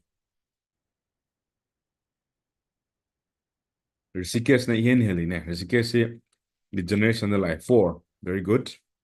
Vishal 4. Ko. Roshan 5. Okay. Anay navy am ne. Number 7, James sales ta. Okay. James na ihen heli ne. James na sales ta. Okay, Nirupama 7. 4 haibani. Okay. 4. Marketing ko. 2, 3, 4. Livingstone jo marketing da. Okay. Wang kem kaide ma'am ko. Nang hꯧꯖꯤꯛ ꯀꯗꯥꯏꯗ ꯂꯩꯒꯦꯗꯣ ꯏꯁꯥꯅ ꯈꯪꯖꯧꯕ ꯅꯣꯏꯅ ꯍꯧꯖꯤꯛ ꯄꯩꯁꯥ ꯇꯥꯅꯤꯡꯉꯤꯗꯣ number 4 okay marketing yam lay number 2 the planning ko sales ko prithviraj number 7 da 2 ko prospecting number 8 ko okay paisa tan mi sho yawnare very nice ko number 8 yaw tardi nang paisa talabane number 6 ko prospecting qualified oi de okay Prem Kumar sales ta okay awesome ko yam phazai sumaina ne isa number 6 ko number 4 1 and 2 okay ma'am nangi level duma ngasi dai khangoba ꯅꯪ ꯀꯗꯥꯏꯗ ꯆꯠꯇꯣꯏꯅꯣꯁꯦ ꯍꯥꯟꯅ ꯐꯖꯅ ꯈꯪꯗꯅ ꯁꯤ ꯇꯧꯔꯛꯄ ꯌꯥꯔꯣꯏꯀꯣ ꯑꯗꯨꯅꯅꯦ ꯑꯩꯅ ꯁꯤꯗ this is called idea ꯅꯪ ꯍꯩꯇ꯭ꯔꯦꯅ ꯀꯅꯥꯒꯨꯝꯕ ꯑꯗꯨꯗꯩ ꯍꯩꯕꯗꯨꯗꯒꯤ ꯇꯥꯟꯅꯧꯕ ꯃꯣꯏꯒ ꯑꯥꯏꯗꯤꯌꯥ ꯂꯧꯗꯅ ꯈꯣꯠꯇꯅ ꯄ꯭ꯂꯥꯅꯤꯡ ꯑꯃꯨꯛ ꯇꯧꯔꯣ ꯁ꯭ꯇ꯭ꯔꯦꯇꯦꯖꯤ ꯇꯧꯔꯣ ꯄ꯭ꯔꯗꯛ ꯑꯃ ꯁꯥꯔꯣ marketing ꯇꯧꯈꯥꯏꯔꯁꯤ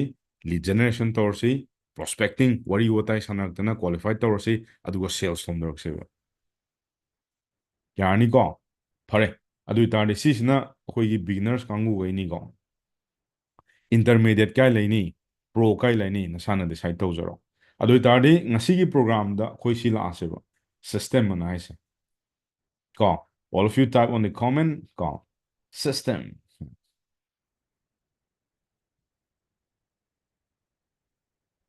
okay awesome thank you ꯀꯣ YouTube-ꯗꯁꯨ ꯌꯥꯝ ꯂꯩꯔꯦ ꯃꯟꯖꯤꯠ ꯑꯔꯨꯟ ꯀꯨꯃꯥꯔ ꯀꯣ ꯔꯥꯀꯦꯁ ꯀ꯭ꯋꯥꯔꯛꯄꯝ ꯄꯤꯌꯥꯏꯅꯨ ꯀꯣ okay number 4 nice okay ꯑꯗꯨ ꯑꯣꯏꯇꯥꯔꯒꯗꯤ ꯃꯌꯥꯝ ꯁꯤꯗ ꯉꯥꯛꯇꯪ ꯄꯨꯛꯅꯤꯡ ꯆꯪꯅ ꯌꯦꯡꯕꯤꯔꯣ ꯀꯣ let me show you ꯁꯤꯗ ꯑꯩꯅ ꯑꯍꯥꯟꯕ ꯀꯣ ꯁꯤꯒꯤ ꯁꯤꯁꯇꯦꯝꯁꯦ ꯒꯨꯒꯜꯗ ꯍꯥꯟꯅ ꯆꯪꯕꯤꯔꯣ ꯀꯣ ꯁꯤꯒꯤ ꯁꯤꯁꯇꯦꯝꯒꯤ ꯃꯃꯤꯡꯁꯦ ꯑꯩꯈꯣꯏꯅ ꯇꯦꯛ ꯃꯦꯡꯒꯣ it's a very easy platform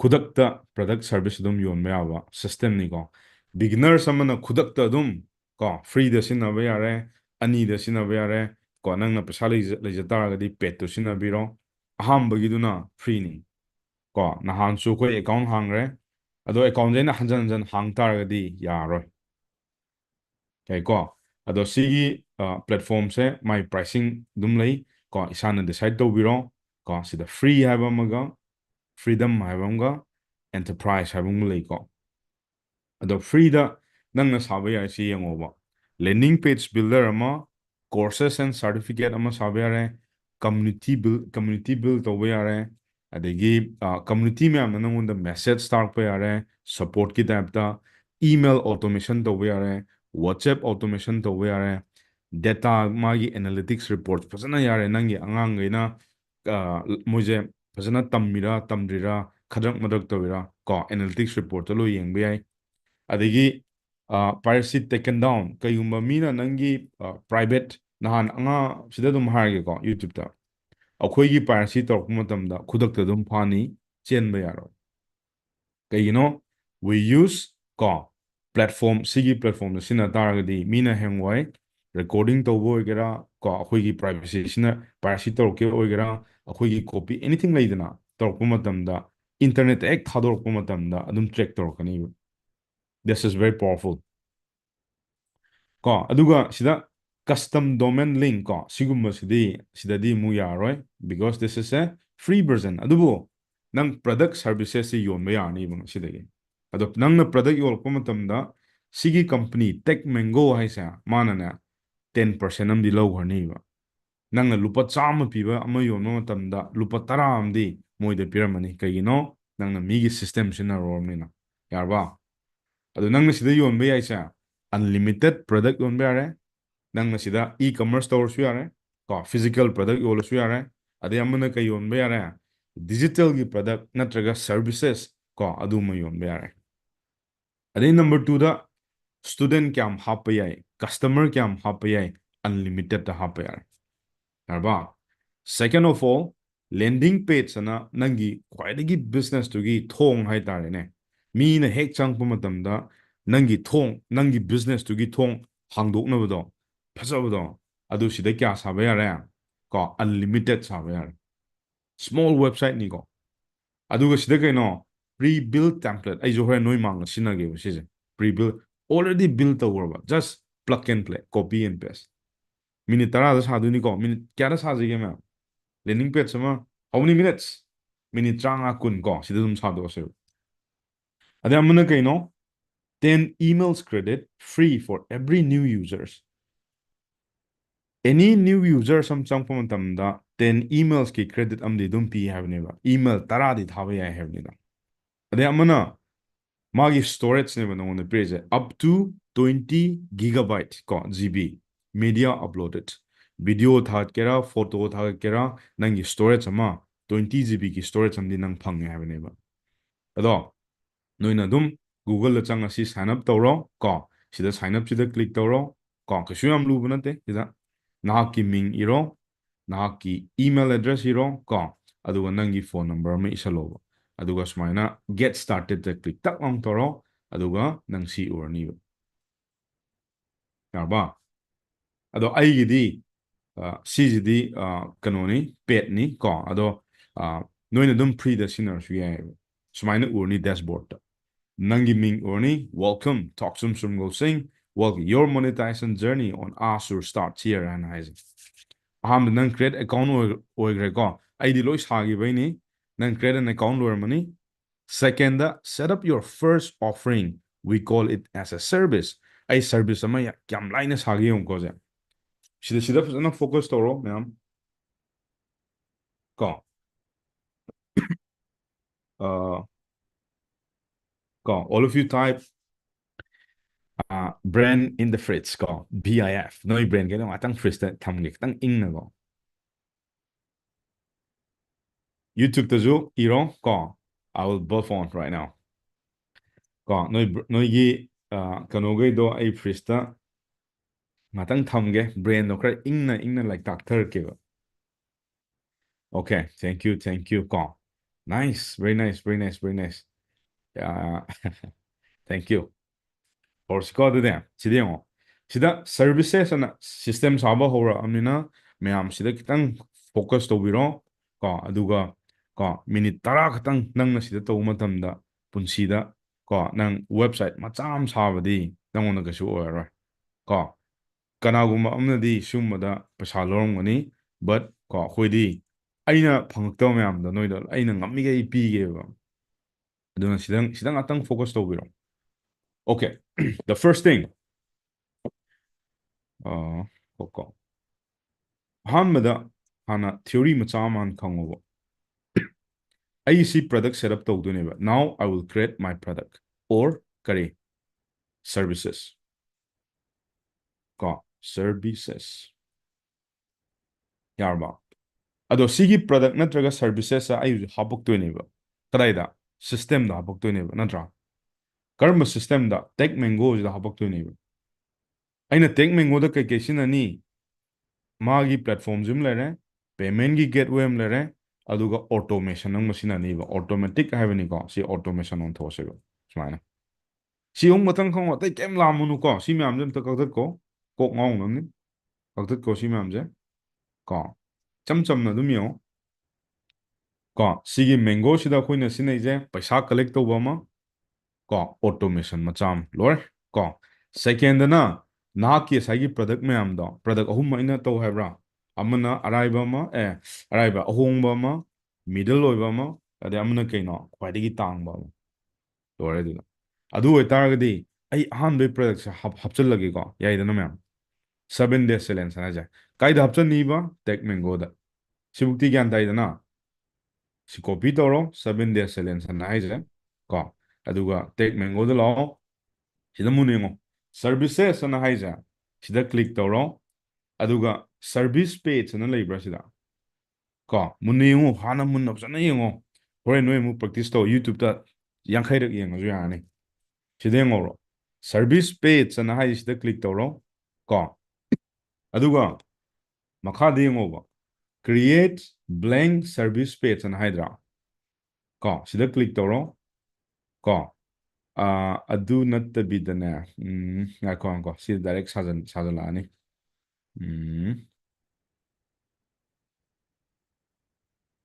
ꯀꯣ ꯑꯣꯀꯦ ꯁꯤꯗ ꯑꯣꯏꯅ ꯁꯥꯒꯦ ꯃꯌꯥꯝ ꯁꯤꯗ ꯌꯦꯡꯉꯣ ꯀꯣ ꯁꯤ ꯍꯥꯟꯅ ꯇꯥꯛꯀꯦ ꯑꯗꯨꯅ ꯐꯔꯅꯤ ꯁꯔꯚꯤꯁꯁꯤꯗ ꯆꯪꯉꯛꯑꯒ ꯁꯔꯚꯤꯁꯀꯤ ꯑꯣꯚꯔꯚꯤꯌꯨ ꯑꯅ ꯑꯃ ꯂꯩꯁꯦ ꯁꯤꯗ ꯍꯥꯟꯅ ꯀ꯭ꯂꯤꯛ ꯇꯧꯔꯣ ꯀꯣ ꯑꯗꯨꯒ ꯀ꯭ꯔꯤꯌꯦꯠ ꯑꯦ ꯁꯔꯚꯤꯁ ꯑꯅ ꯑꯃ ꯌꯥꯎꯕ꯭ꯔꯥ ꯁꯤꯗ ꯀꯣ ꯁꯤꯗ ꯀ꯭ꯂꯤꯛ ꯇꯧꯔꯣ ꯌꯥꯝ ꯂꯥꯏꯅ ꯀꯣ ꯑꯍꯥꯟꯕꯗ ꯅꯪꯒꯤ ꯁꯔꯚꯤꯁꯇꯨꯒꯤ ꯃꯃꯤꯡꯗꯣ ꯏꯔꯣꯕ ꯁꯤꯗ ꯀꯩ ꯑꯣꯏꯁꯤꯒꯦ ꯑꯩꯒꯤ 7 days ꯆꯦꯂꯦꯟꯖꯀꯤ ꯂꯦꯚꯦꯜ 1 ꯐ꯭ꯔꯤ ꯄ꯭ꯔꯣꯒ꯭ꯔꯥꯝꯗꯣ ꯑꯩ ꯏꯊꯣꯛꯑꯒꯦꯕ ꯀꯣ ꯂꯣꯏꯔꯦꯀꯣ ꯁꯤꯗ this is my first program ꯀꯣ ꯂꯦꯚꯦꯜ 1 ꯅꯣꯏ ꯒ꯭ꯌꯥꯟ ꯇꯥꯅꯕꯅꯤꯀꯣ ꯑꯩꯅ ꯇꯥꯛꯏꯁꯦ ꯀꯣ ꯅꯪꯒꯤ ꯄ꯭ꯔꯗꯛ ꯃꯃꯤꯡꯗꯣ ꯁꯤꯗ ꯍꯥꯞꯆꯤꯜꯂꯝꯃꯣꯕ ꯁꯨꯃꯥꯏꯅ ꯀꯣ 7 days challenge ꯀꯣ with ꯈꯤꯇꯪ ꯐꯖꯍꯟꯒꯦ ꯀꯣ with AI marketing for my Manipuri student ꯀꯣ ꯌꯥꯔꯕ ꯑꯗꯩ ꯏꯃꯦꯖꯀꯁꯦ ꯅꯪ ꯑꯗꯨꯝ ꯍꯥꯞꯆꯤꯟꯕ ꯌꯥꯔꯦ ꯀꯣ ꯁꯤꯗ ꯑꯞꯂꯣꯗ ꯅꯪ ꯏꯃꯦꯖ ꯐꯖꯕ ꯑꯃ ꯍꯥꯞꯆꯤꯜꯂꯣ ꯑꯩ ꯍꯧꯖꯤꯛ ꯁꯤꯗ ꯍꯥꯞꯆꯤꯜꯂꯒꯦꯕꯀꯣ ꯀꯣ ꯑꯩ ꯏꯃꯦꯖ ꯍꯥꯞꯆꯟꯈ꯭ꯔꯦ ꯀꯣ ꯁꯤꯁꯦ ꯑꯗꯒꯤ ꯁꯦꯀꯦꯟꯗ ꯗꯤꯁꯀ꯭ꯔꯤꯞꯁꯟ ꯑꯅ ꯍꯥꯏꯁꯦ ꯁꯤꯒꯤ ꯄ꯭ꯔꯣꯒ꯭ꯔꯥꯝꯁꯦ ꯀꯩ ꯃꯇꯥꯡꯒꯤꯅꯣ ꯈꯤꯇꯪ ꯏꯕꯤꯔꯛꯑꯣꯀꯣ this challenge ꯀꯣ this challenge is specially ꯀꯅꯥꯒꯤꯗꯃꯛꯇꯅꯣ specially for ꯅꯍꯥ ꯃꯌꯥꯝꯒꯤ for youth ꯀꯣ ꯑꯗꯨꯒ ꯀꯅꯥꯒꯤ business owner ꯀꯩꯒꯤ ꯀꯣ ꯑꯗꯩ ꯑꯃꯅ ꯀꯅꯥꯒꯤ housewife ꯀꯩꯒꯤ ꯀꯣ who can use this challenge is especially for youth and business owner or housewife that they can learn the skill set of using artificial intelligence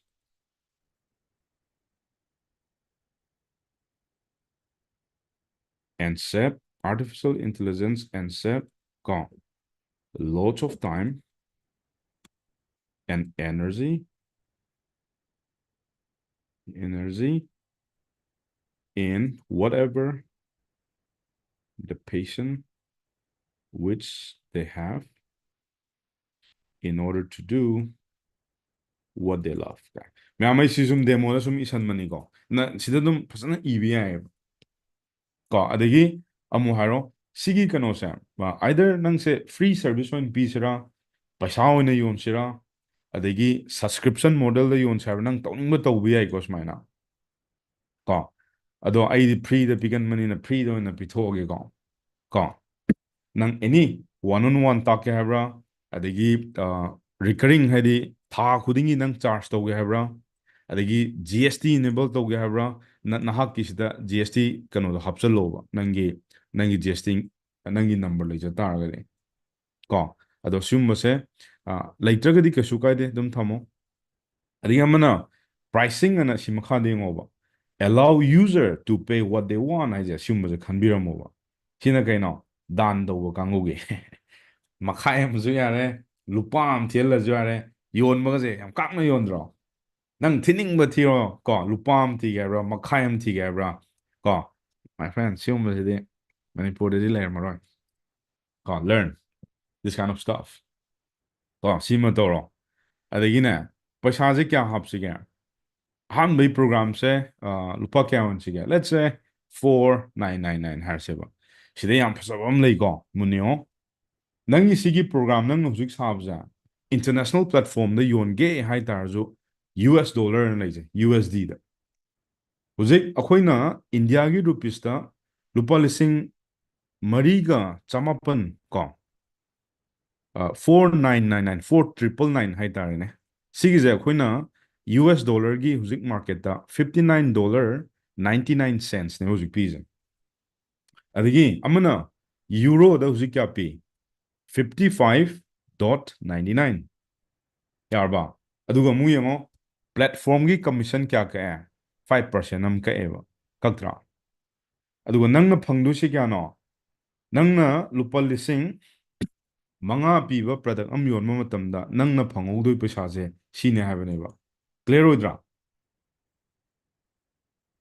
ꯂꯣꯏꯔꯦ ꯁꯤꯗ ꯅꯪ ꯄ꯭ꯔꯥꯏꯁꯤꯡ ꯁꯤꯃ ꯃꯥꯔꯀꯦꯠꯇ ꯍꯧꯖꯤꯛ ꯁꯦꯞ ꯇꯧꯔꯕ ꯂꯣꯏꯔꯦ ꯁꯥꯔꯚꯤꯁ ꯑꯃ ꯕꯨꯝ ꯀꯅꯥꯅ ꯍꯩꯅꯤ ꯀꯅꯥꯅ ꯍꯩꯅꯤ ꯍꯧꯖꯤꯛꯀꯤꯗꯣ ꯀꯣ ꯍꯩꯅꯤ ꯍꯥꯏꯕ ꯃꯤꯈꯩ ꯀꯩꯅꯣ ꯍꯥꯏꯔꯣ DDD ꯑꯅ ꯅꯝꯁꯤꯜꯂꯣ ꯗꯟꯗꯅꯥ ꯗꯟ ꯗꯟ ꯍꯥꯏ ꯑꯣꯀꯦ awesome ꯅꯨꯡꯉꯥꯏꯕꯅꯤ ꯀꯣ ꯁꯤꯒꯤ ꯀꯩꯅꯣꯁꯦ ꯌꯦꯡꯉꯣ ꯑꯩ ꯍꯧꯖꯤꯛꯀꯤꯗꯣ ꯄꯨꯊꯣꯔꯛꯑꯒꯦꯕ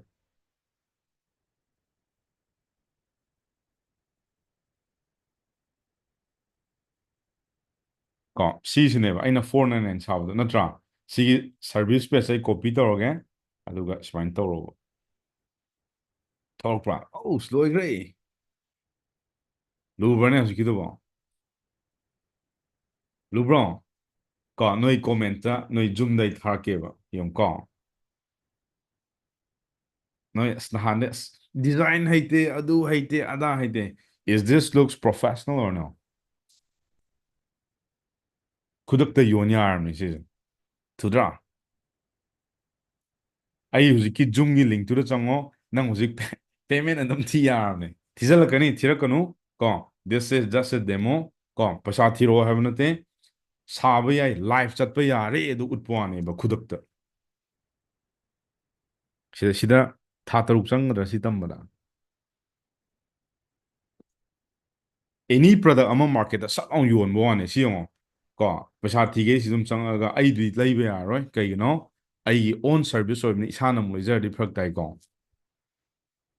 ꯑꯗꯨꯅꯤ ꯀꯣ ꯃꯌꯥꯝ ꯁꯤꯃ ꯂꯩꯔꯦ ꯑꯃꯃꯨꯛ ꯇꯥꯛꯊꯔꯛꯑꯒꯦ ꯑꯗꯨꯗꯤ ꯁꯤꯁꯇꯦꯝꯁꯦ ꯌꯥꯝ ꯅꯨꯡꯉꯥꯏꯕꯅꯦ ꯍꯩꯈ꯭ꯔꯗꯤꯅꯦ you will love it ꯀꯣ system work people fail ꯑꯅ ꯁꯤꯁꯇꯦꯝꯗꯤ ꯁꯤ ꯄꯨꯟꯁꯤ ꯆꯨꯞꯄ ꯑꯗꯨꯝ ꯂꯩꯍꯧꯗꯧꯔꯕꯅꯦꯕ ꯂꯣꯒꯣ ꯑꯗꯨꯝ ꯊꯣꯛꯇ꯭ꯔꯥ ꯑꯩꯒꯤ ꯑꯃꯨꯛꯇꯪ ꯁꯥꯒꯣ 100% ꯑꯗꯨ ꯁꯤꯗꯒ ꯅꯪꯒꯤ ꯑꯣꯐꯔ ꯁ꯭ꯇꯦꯛꯀ ꯀꯌꯥ ꯍꯥꯞꯄ ꯌꯥꯏꯀꯣ ꯀꯣ how many of you are bulb on right now type BIO ꯑꯅ ꯍꯥꯏꯗꯣꯔꯛꯑꯣ ꯌꯨꯇ꯭ꯌꯨꯕꯇꯁꯨ ꯉꯥꯏꯔꯦ ꯀꯣ ꯏꯊꯔꯛꯑꯣ awesome awesome thank you ꯑꯗꯒꯤ ꯏꯟꯇꯔꯦꯁꯇꯤꯡ ꯑꯣꯏꯕ ꯑꯃꯁꯨ ꯑꯃꯨꯛ ꯇꯧꯊꯔꯛꯑꯁꯦꯕ ꯐꯔꯦ ꯑꯗꯨ ꯑꯣꯏꯇꯥꯔꯒꯗꯤ ꯀꯣ ꯑꯩ ꯍꯧꯖꯤꯛ ꯁꯤ ꯁꯥꯈ꯭ꯔꯦꯅ ꯑꯗꯩ ꯋꯦꯕꯁꯥꯏꯠꯀꯤꯁꯦ ꯑꯃꯨꯛ ꯂꯥꯛꯇ꯭ꯔꯤꯀꯥꯟꯗ ꯂꯦꯠꯁ ꯒꯣ ꯐꯣꯔ ꯊꯤꯑꯣꯔꯤ ꯌꯥꯟ ꯇꯥꯛꯑꯁꯦꯕ ꯀꯣ ꯁꯤꯗ ꯑꯃꯨꯛ ꯌꯦꯡꯉꯣ ꯋꯦꯕꯁꯥꯏꯠ ꯑꯃꯒꯤ ꯀꯣꯟꯇꯦꯟꯠ ꯁꯀ꯭ꯔꯤꯞ ꯀꯃꯥꯏꯅ ꯏꯔꯛꯀꯅꯤ ꯁꯤ ꯂꯣꯏꯈ꯭ꯔꯦꯀꯣ ꯁꯤ 7 days 60 days ꯁꯥꯕ ꯍꯩꯒꯗ꯭ꯔꯥ ꯍꯧꯖꯤꯛꯀꯤ ꯆꯞ ꯃꯥꯟꯅꯩ ꯍꯧꯖꯤꯛꯀꯤꯗꯨꯒ ꯃꯃꯤꯡꯗꯣ ꯈꯛꯇꯪ ꯑꯣꯟꯊꯣꯛꯑ ꯂꯣꯏꯔꯦ ꯄ꯭ꯔꯥꯏꯁꯤꯡꯗꯣ ꯑꯣꯟꯊꯣꯛꯑ ꯂꯣꯏꯔꯦ ꯑꯩꯅ ꯍꯧꯖꯤꯛꯁꯤꯗ ꯂꯨꯄꯥ ꯂꯤꯁꯤꯡ ꯀꯩꯅꯣꯗ ꯌꯣꯟꯕ꯭ꯔꯥ ꯑꯗꯨ ꯅꯪ ꯁꯤꯗꯩꯗ ꯂꯨꯄꯥ ꯂꯤꯁꯤꯡ 10 ꯄꯤꯍꯜꯂꯁꯨ ꯌꯥꯔꯦꯕꯀꯣ 799ꯒ ꯂꯤꯁꯤꯡ 9 ꯍꯥꯏꯔꯣꯕ ꯁꯨꯃꯥꯏꯅ ꯇꯧꯔꯒ ꯅꯪ ꯄ꯭ꯔꯗꯛ ꯑꯍꯨꯝ ꯁꯥꯕ ꯍꯩꯒꯗ꯭ꯔꯥ ꯍꯩꯔꯣꯏꯗ꯭ꯔꯥ ꯍꯩꯅꯤꯗꯅ ꯆꯞ ꯃꯥꯟꯅꯩ ꯁꯤ ꯁꯤꯁꯇꯦꯝꯗꯨꯗ ꯑꯗꯨ ꯅꯪꯒꯤ ꯄ꯭ꯔꯗꯛ ꯈꯤꯜꯂ ꯊꯝꯈ꯭ꯔꯣꯕ ꯃꯤꯅ ꯄꯥꯝꯃꯦ ꯑꯣ ꯑꯗꯨꯗ ꯆꯪꯉꯣ ꯑꯗꯨꯒ ꯂꯩꯔꯣ ꯈꯨꯗꯛꯇ 24/7 ꯅꯪꯒꯤ ꯄ꯭ꯔꯗꯛꯇꯣ ꯃꯥꯔꯀꯦꯠꯇ ꯂꯥꯏꯐ ꯑꯣꯏꯅ ꯊꯝꯕ ꯋꯥꯅꯤꯗ ꯑꯣꯟꯂꯥꯏꯟꯗ ꯅꯨꯡꯉꯥꯏꯇ꯭ꯔꯥ ꯑꯗꯨꯃ ꯇꯧꯔꯣ ꯁꯦꯀꯦꯟ ꯑꯣꯐ ꯑꯣꯜ ꯍꯧꯖꯤꯛ ꯁꯤꯃꯨꯛ ꯈꯨꯝꯖꯤꯜꯂꯒꯦꯕꯀꯣ ꯃꯈꯥ ꯑꯃꯨꯛ ꯌꯦꯡꯉꯣ ꯃꯌꯥꯝ ꯅꯣꯏ ꯒꯤꯐ ꯑꯃ ꯄꯤꯊꯣꯔꯛꯑꯣꯔꯣ how many of you want gift type me on the chat okay ꯌꯨꯇ꯭ꯌꯨꯕꯇꯁꯨ ꯀꯣ ꯒꯤꯐ ꯄꯥꯝꯃꯒꯗꯤ ꯃꯤ ꯑꯅ ꯏꯔꯣ ꯒꯤꯐ ꯄꯤꯔꯒꯦ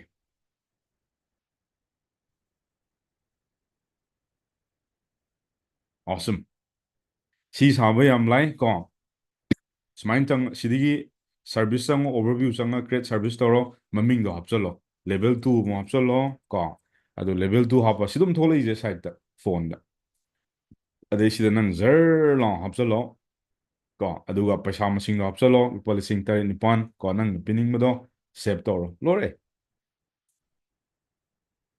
ꯀꯩꯁꯨ ꯂꯨꯕ ꯅꯠꯇꯦꯀꯣ ꯑꯗꯩ ꯁꯤꯗꯒ ꯑꯗꯨꯝ ꯅꯪ ꯍꯥꯞꯆꯜꯂꯁꯨ ꯌꯥꯏꯑꯕ offer 1 offer 2 offer 3 offer 4 ꯀꯥꯏꯅ ꯅꯪ ꯑꯗꯨꯝ ꯁꯤꯗ ꯍꯥꯞꯆꯜꯂꯒ ꯁꯦꯞ ꯇꯧꯔ ꯑꯗꯨꯝ ꯈꯨꯗꯛꯇ ꯌꯣꯟ ꯌꯥꯔꯕꯅꯤ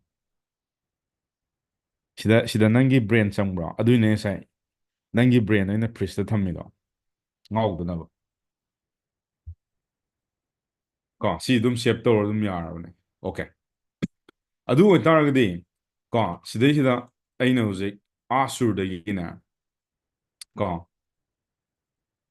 ꯁꯤꯅꯦꯕ ꯑꯩꯅ ꯄꯤꯗꯣꯏꯁꯦ ꯑꯗꯣ ꯄꯤꯗ꯭ꯔꯤꯀꯥꯟꯗ ꯀꯣ ꯑꯩ ꯃꯌꯥꯝꯗꯒꯤ ꯀꯩꯅꯣꯝꯇꯪ ꯍꯥꯏꯖꯔꯝꯒꯦ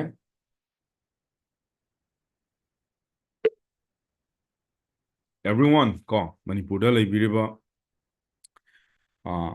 ꯅꯍꯥ ꯀꯣ ꯕꯤꯖꯤꯅꯦꯁ ꯑꯣꯅꯔ ꯑꯗꯒꯤ ꯀꯣ ꯍꯥꯎꯁ ꯋꯥꯏꯐ ꯑꯗꯒꯤ ꯍꯧꯖꯤꯛ ꯍꯧꯖꯤꯛ ꯏꯟꯇꯔꯅꯦꯠꯀꯤ ꯒꯦꯝꯁꯤꯗ ꯆꯪꯁꯤꯜꯂꯛꯏꯕ ꯃꯌꯥꯝ ꯑꯃꯗ ꯑꯩꯒꯤ ꯑꯣꯏꯅꯗꯤ ꯀꯣ ꯄ꯭ꯔꯤꯟꯁꯤꯄꯜ ꯑꯃ ꯌꯥꯎꯔꯒ ꯀꯣ ꯐꯖꯅ ꯇꯧꯍꯟꯅꯤꯡꯉꯤ ꯊꯕꯛ ꯑꯃ ꯇꯧꯕ ꯃꯇꯝꯗ ꯅꯤꯌꯣꯝ ꯐꯖꯅ ꯈꯪꯉꯣꯕ ꯀꯣ ꯅꯤꯌꯣꯝ ꯈꯪꯗꯅ ꯇꯧ ꯇꯥꯔꯒꯗꯤ ꯅꯪ ꯀꯩꯗꯧꯉꯩꯗ ꯃꯥꯏ ꯁꯨꯡꯄꯥꯛ ꯄꯥꯛꯑꯣꯏ ꯀꯣ ꯑꯗꯨꯅ ꯑꯦꯅꯤ ꯊꯕꯛ ꯑꯃ ꯇꯧꯕ ꯃꯇꯝꯗ ꯊꯕꯛꯁꯤꯒꯤꯅꯦ ꯀꯔꯤ ꯅꯤꯌꯣꯝꯅꯣꯁꯦ ꯏꯁꯥꯅ ꯍꯥꯟꯅ ꯁꯤ ꯊꯤꯗꯣꯛꯄ ꯑꯃ ꯗꯔꯀꯥꯔ ꯇꯥꯏꯀꯣ anything like tamgera sano khona boigera pot yongera market the tholpon ta mai niyom ni tin di lerangani ba ko aduma hana khangu ado aina na ko anything sarko matamda I will stick to my formula adu formula duni ko season to si yango this is my mission munengo sida I am mana hydra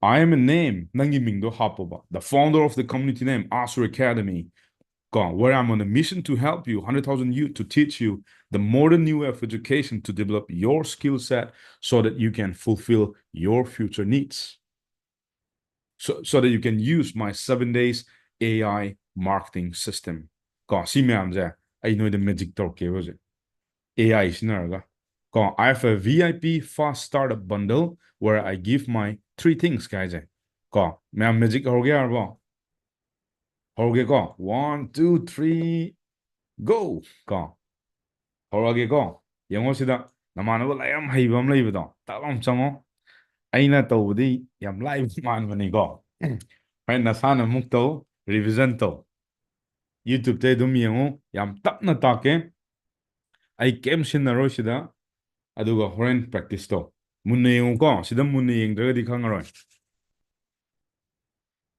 1 2 3 go ꯑꯩ ꯁꯤ ꯍꯥꯟꯅ copy ꯇꯧꯔꯒꯦꯕꯀꯣ ꯁꯤꯗ ꯌꯦꯡꯉꯣ sigi prompt se website am sa matamda landing page ama sa matamda sigi prompt se sinar sao you will get awesome landing page awesome website in just 2 minutes website ama sa matamda idaba yaroibana pa ida iba yaroiba niyom haiba leiba niyom jini aina sida taisa pre headline headline description reason FAQ kamai irakani you write a powerful catchy copy on my website homepage guys pa ida iba nateba this is aina na artificial intelligence AI jida aina si prompt se prompt iba haitragadi AI phanyam haitarazu kem kana roi aduna sigum sa akoina prompt engineer go aina 7 days ta takpado you guys are very very lucky kaiguma nangna prompt se iba haitraba aina noida nga special gift ko pidro kyam pino ado nang namta iune aina harduga tabre yung sugda taro this is my special gift ado phasana sino si copy toro ai noida zuloi pige community de yawa mi geidi si loimak phangni ado ChatGPT si ai atopa tools myam lay but I will stick to OpenAI ChatGPT as a khangdre dana Google the thiu noina hanba for the first time tabo tarzu Google lana smana chat GPT ena ado click toro smana thola maniba GPT 4.0 new available chat GPT haja sida click tong matamda si ta long thola ni thola ba ado sidagi nang copy toro phajana ado sida paste toro ba now the magic will happen right now sidemo I am nangi ming hapchalo sida nangi ming kai kawi my name is Thokchom Surmangol Singh irwa nang brain sinaganu ko aina piba prompt sedum sino nang brain sinagadi taroi horen last ta exact sino sigi prompt se aduga mayam sigi prompt se aigi mentor na pibirakpani ado mentor se from 7 mentors aduga aina noida sana punjallaga tasalla pibane ba mo sidemo I am Aiganano, Aigaming Thokchom Surmangol Singh. I'm the founder of the community name called as what? Aigi community maming Asur Academy. Where I'm on the mission, Aina Kanano, Aina help Tolduza. I'm on mission to help, especially Kanano, 100,000, 1 lakh youth. Youth, at the youth katanate, business owner, housewife, Saigido. Housewife, busy professional,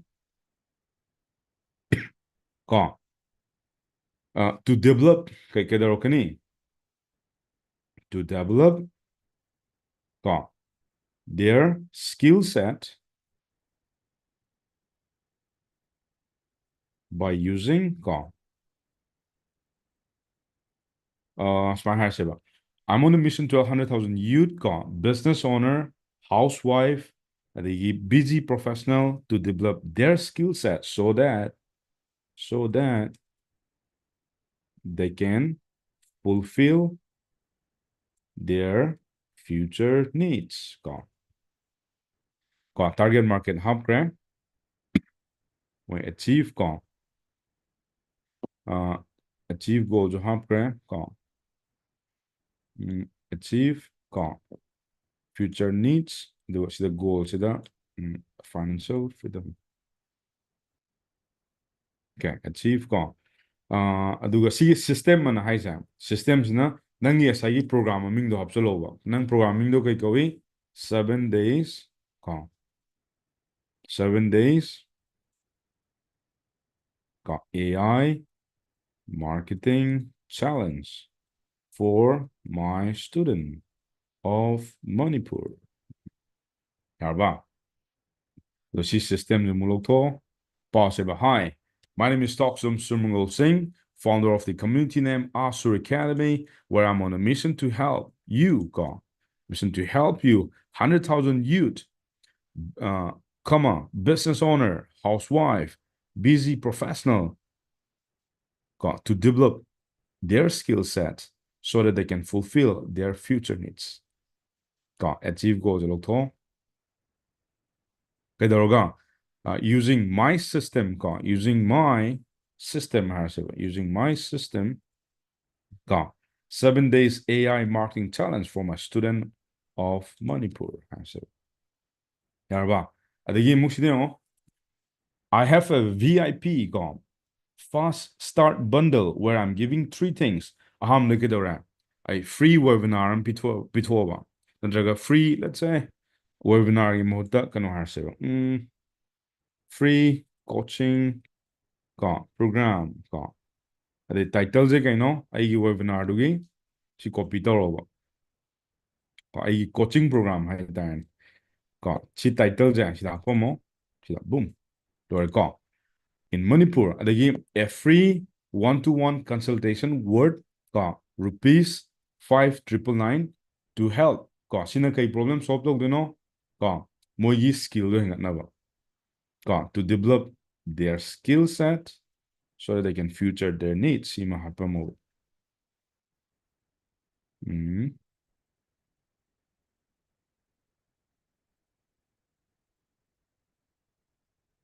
Okay, to solve my problem though.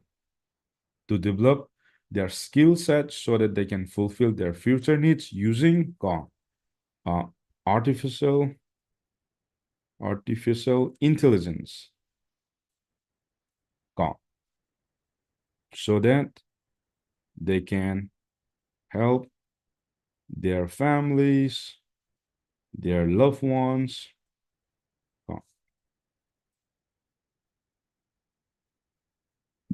families and loved one to become a financially freedom. Okay.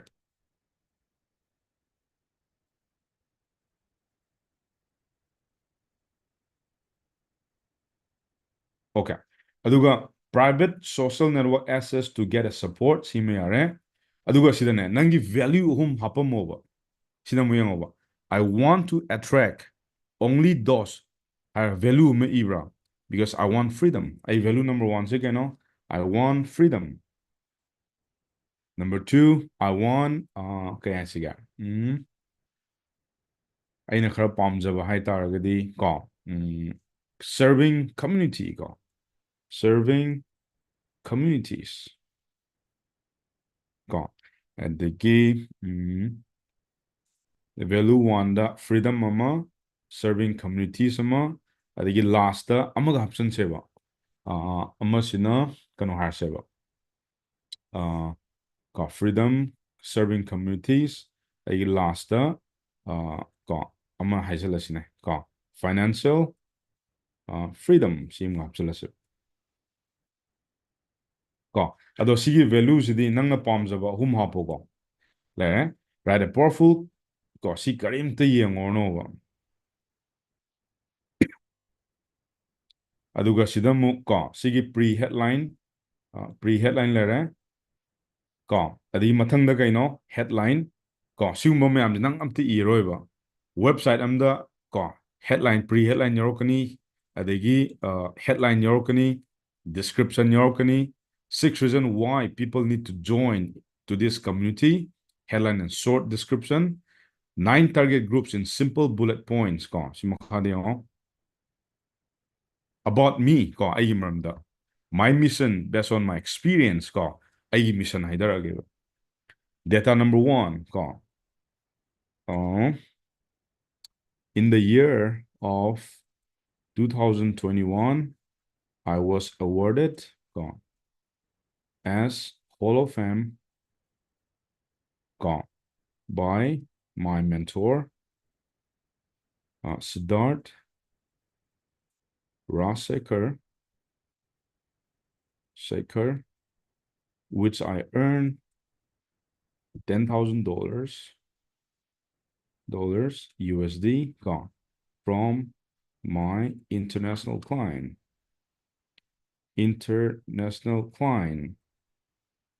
as Globland Capital.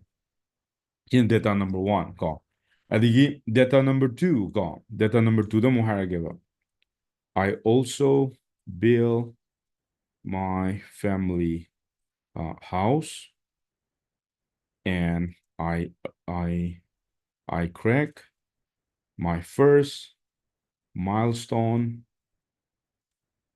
1.5 crore in 2022. And data number 3 nangi award nangi achievement ma'am though. And finally I built a community for my state of Manipur, which I teach younger generation, housewife, and local business owner to develop their skill, their skill set so that they can sell their product anywhere in the world and work like a freedom. And lastly, I generate success stories for my student, which they close a deal 1,50,000. Okay, so I know yes. 1,50,000. Lastly, I generate success story for my student, which they close a deal 1,50,000 for 6 months. Simangai ko ma'am, I use book I life ta aina achieve to giva do iredna. Duga FAQ FAQ 5 question along which describe short and answer give their problem I mission to 100,000 target market BIP I want to trick boo boo boo.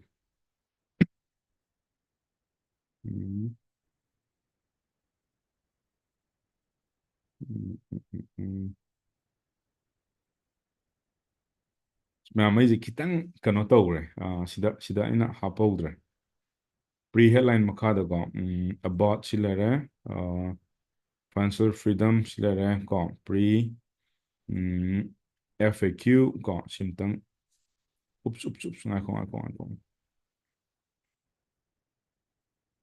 Awademia simtang pida edit amtang tawke ma'am kemtang ngawunu kharabdi ngawa yaramani ado sida I pasana utharke ngako Okay, ko nine nine target groups in simple bullets ko of FAQ question ko FAQ question with CRIPS CRISP CRIPS ko sort an answer to give clarity to people ko my founder of community si eager na sila okay sida mo iramo ba ko nangi ming do I am harna name sida nangi ming hapchalo Thokchom Surmangol Singh founder of the community name ko Asur Academy, where I'm on the mission to help. Aside ng copy to where. I'm on the mission. I'm on the mission to help 100,000 youth to do the skill set so that they can future. Okay, awesome. I'm on the mission to help. See my to help 100,000 needs. To achieve. Them see no copy to where. They can fulfill their future needs. Okay. Future needs sima kagtalo using artificial intelligence. Okay.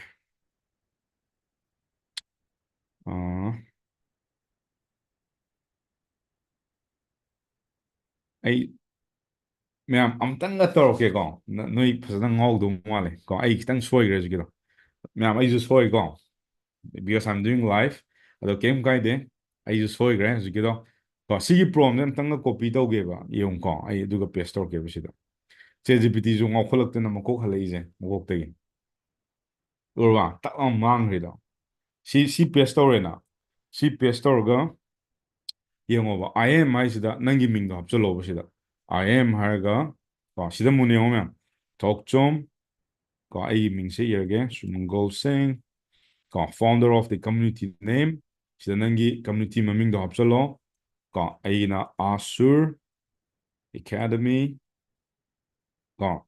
where I'm on the mission to help and hydra to help kana I wanted to help 100,000 youth to teach the modern new way of education to develop their skill set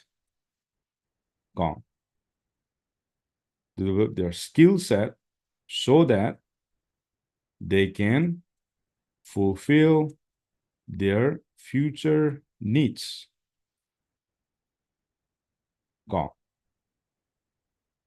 Future needs using my system haragana achieve sima sima high chief goal shizu using my system haraga my system nida nangi program ming do hapomo sida aina 7 days AI 7 days AI marketing challenge for my state of Manipur. Challenge. Okay. Adi si learna. Adigi si bukti kyan tayo ko. Ayiming Thokchom Surmangol Singh, founder of my community name, Asur Academy, where I'm on a mission to help 100,000 youth. 100,000 youth go. 100,000 youth to teach the modern new way of education to develop your skill, not their skill, their skill set, so that they can fulfill their future needs using my system, called as 7 days AI marketing challenge for my state of Manipur. I have a VIP fast start bundle where I'm giving 3 things. Aina sigi program jida kari pidono have neva. Ahanbada a free webinar title and hai ado si title ja si dum copy toro nangi program naming do nang programming se ke koi 7 days AI marketing challenge si mo copy toro torba aduga sigi kano sa Yeah, free webinar title and I sida tak long paste tꯧsalo. Yarekko. Sai this the double times tꯧsalo adunan. Yarekko. Adi second muying biro. A free one-on-one consultation worth 5999 to help solve kari problem no ani sina sigi problem sina ka in order to solve solve ka their ka financial freedom by using artificial intelligence so that they can start making money. Có, đây last time yung over. Last time mo kidore private support network access for them to get support. Sima thamo yare. Awesome. Adi makado mo yung over. Simo hapaseba. I want to attract. Aine attract to duse kana kana no. Only those who value. Ka number one da. Ay value number one. Ahamada. I love freedom. Ka. And again, value number two da. Ka. Kaya sige. I wanted to serve more people. I wanted to serve my community. I want to serve my community. Last, I want financial freedom. Ma'am, ADC Palmy. So write a powerful and catchy copy for my website homepage. Adi makada si kem change store no. Pre-headline, headline, description, 6 reason ko.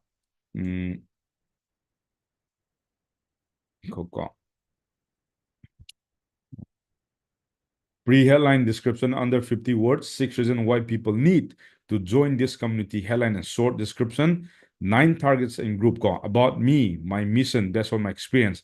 Asagi do hapchala sebo. Samutang amukang mo idorin. It's fine, my friend. Amko iragi ko, sagi do. Data number 1 ko, nangi experience wa hero. Sida ay experience wa irage, ay matang da ko. I was awarded as Hall of Fame in the year 2021 as lead generation expert in internet lifestyle hub, which is owned by my mentor Siddharth Ross Shekhar. Sina in 2021 na ay mentor na I was awarded as Hall of Fame ay expertise hay tardi lead generation expert. And number 2 I also built a house for my family which I cracked my first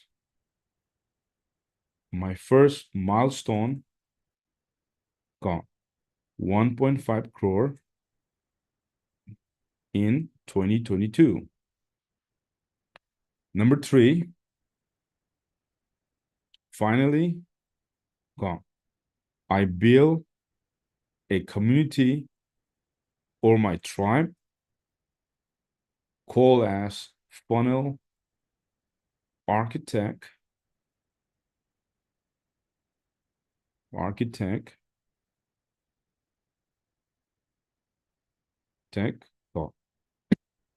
in order to develop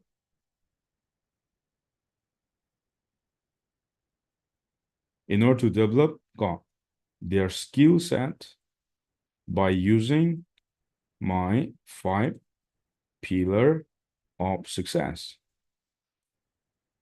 so that they can live the lifestyle which they want to create they want to create as freedom. And also, I generate a success story, success stories for my student, which they close a deal for 1,50,000, 1.5 lakhs, in just short period of time. Okay, ma'am, I then here go. See, yeah, who's book it go. 5AQ reason. Okay, okay. I don't ma'am, hold go. Now I'm done. Go. 1, 2, 3. Now the magic will start. 1, 2, 3, go. Yang ngasih go.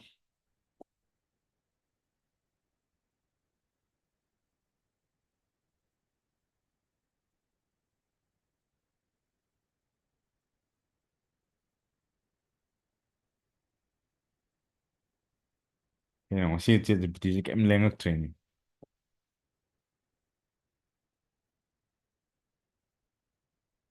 Go. Sida mo hangge.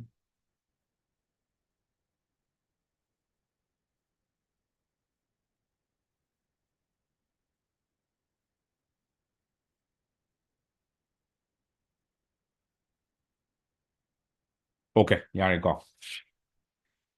Okay, website am sama tamda pre-headline ko. See ako'y word tabudi we call as core headline, killer headline ko. See me am ready music lay.